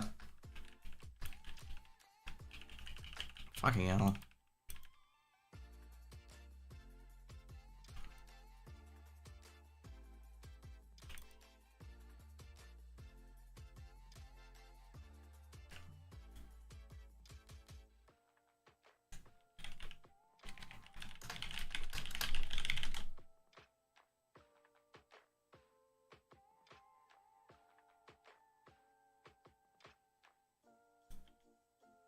Can these be traded? No, they cannot.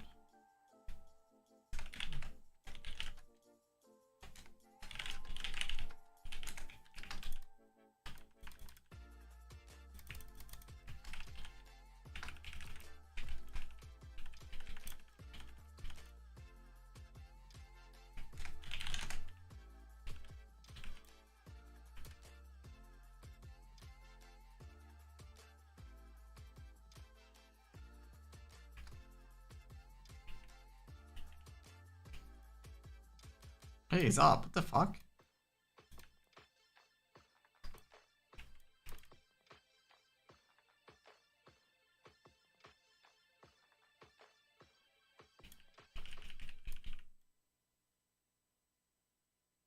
Apparently people said someone resummoned him, therefore we had to wait. Oh boy.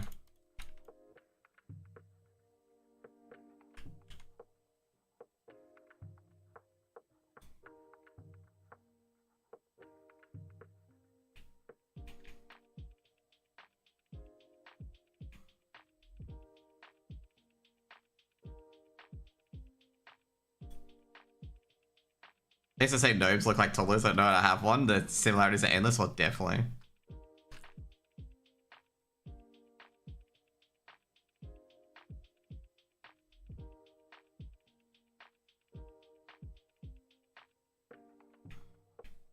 The walk especially, or definitely. And is it the dance yet?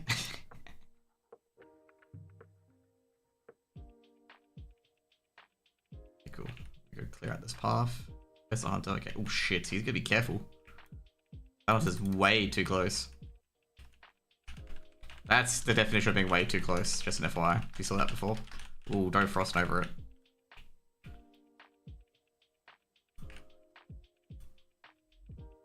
Oh shit. Shit.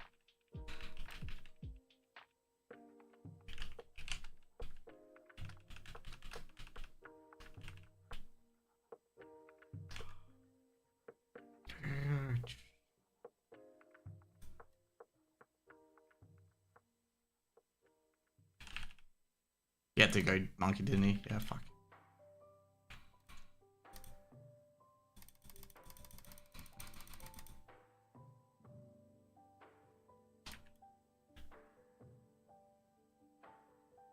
Oh, that was very smart play by him.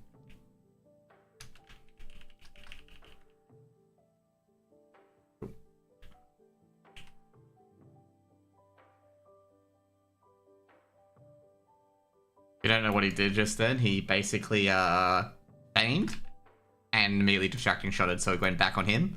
So he goes pet the taunt, distracting shotted, so he was basically keep the thing alive. Oh shit, the problem is I'm behind now.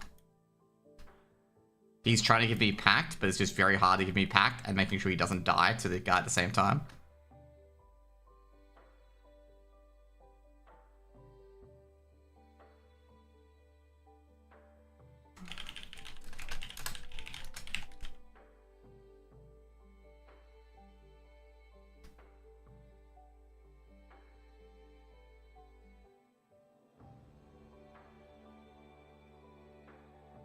Yeah, he's trying to help me out, but he can't.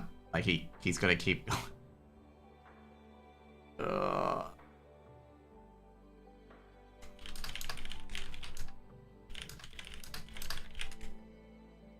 He missed a concussion.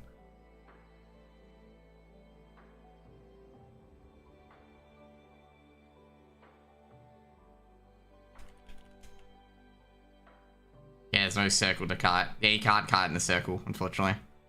Because, like, here would be it, but there's dwarfs there.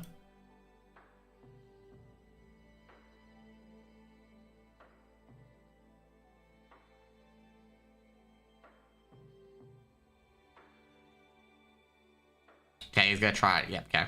I see what he's doing. Someone did get a slow on it. Someone did get a slow on it. Okay, cool. We're back in business. We're back in business. Oh, he got a mount. Oh, damn. Yeah, he got a slow. The mage got a slow on it, so that's huge. So it allows him to continue his card. That's why we're back in range. That's all thanks to COE, by the way. All thanks to COE. Me casted that multiple times. See, it has its uses. Yeah, there we go. We Dunsky. Ah, that's that done. So you saw my spreadsheet that I'm using, okay? To get all the quests.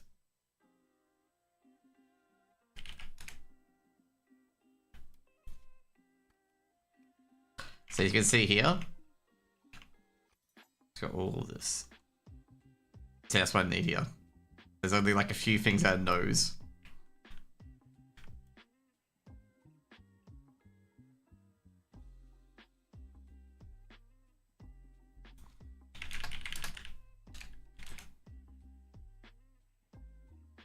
Just gotta ask which part this guy's up to for ZF Mallet. Because I need to get to the ZF Mallet.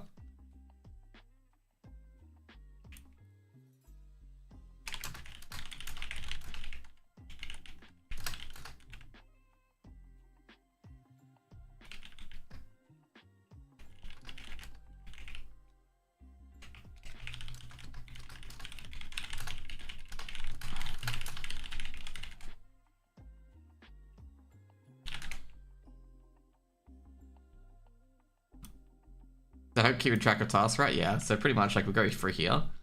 So these are the quests that I need to have in. So these are the ones like if I'd done it already, which I haven't. And then it goes to the ones that I can just finish just like that. And dungeon quests. So these are all ones have I already completed or not. So I still got to do this one, which is get a hippogriff egg in Feralis. This one is to farm pirates footlockers in Tanaris, which I'll do tomorrow. And this one is what I'm doing now. Oh yeah, whoops.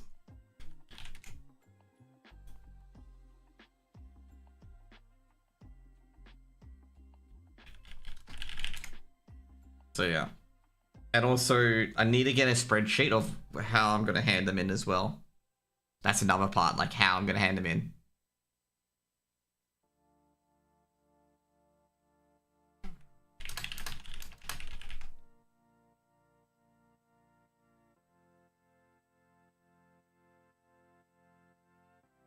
Green Hills of Stranglethorn. Yeah, you gotta combine the books, and when you hand it in, you get 7k.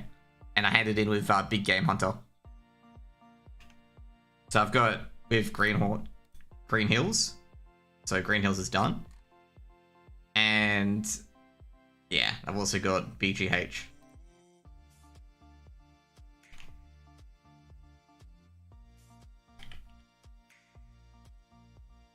Okay, anyway, so Amy, I've got a you know, I went through the whole book combining it. I've got to say, like, it is pretty good read, actually. Like, it is a pretty good read. I just read on Wowpedia. I'm just like, I'm just gonna hand it in. Just gonna read it on Wowpedia. I'm trying to think, does it have a different one in Kata?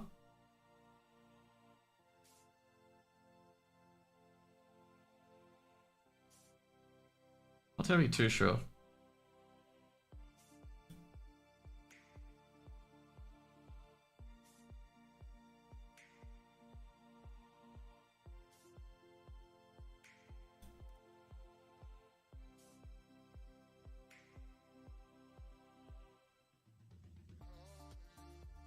Oh boy, you should see this shit, by the way.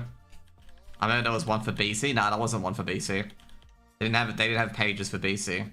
They had a dude that was trying to hand him levers and got ganked, and you had to kill the guy that was trying to gank her, and that's it. Should check this out. This is unfortunate. Oops, he didn't do the vetoes.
Is Sarafi back on my server? Oh, this is hinterlands.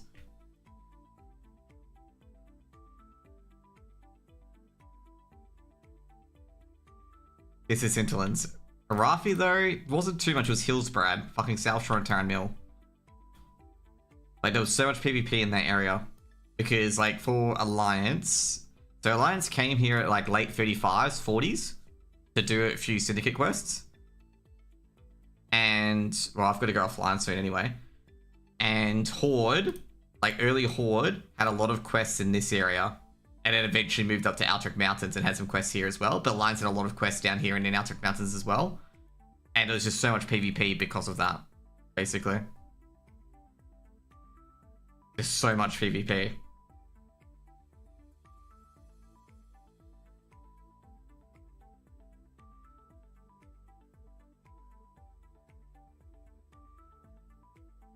And like eventually got to a point where people would like get on their mains and kill people.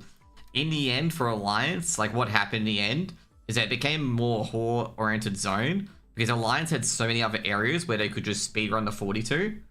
And for Horde, it started becoming like Horde didn't really go to Hillsbrad after 30 or so when they could get into SM because SM was better in that instance. Like SM was so much better for leveling. But as Alliance, like, it was so shit for you leveling. Like, you either had to go to SM, and SM's a long trip, just an FYI, like a very long trip.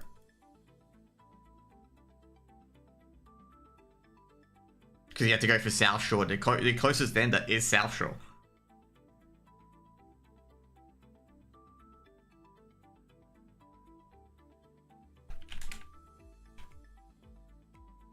Also like the STV. STV is a great leveling zone. It's one of the best leveling zones in the game. And of course it's Gank City.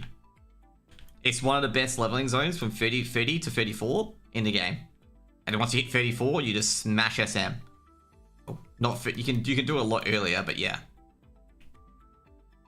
Okay, anyways, I've got to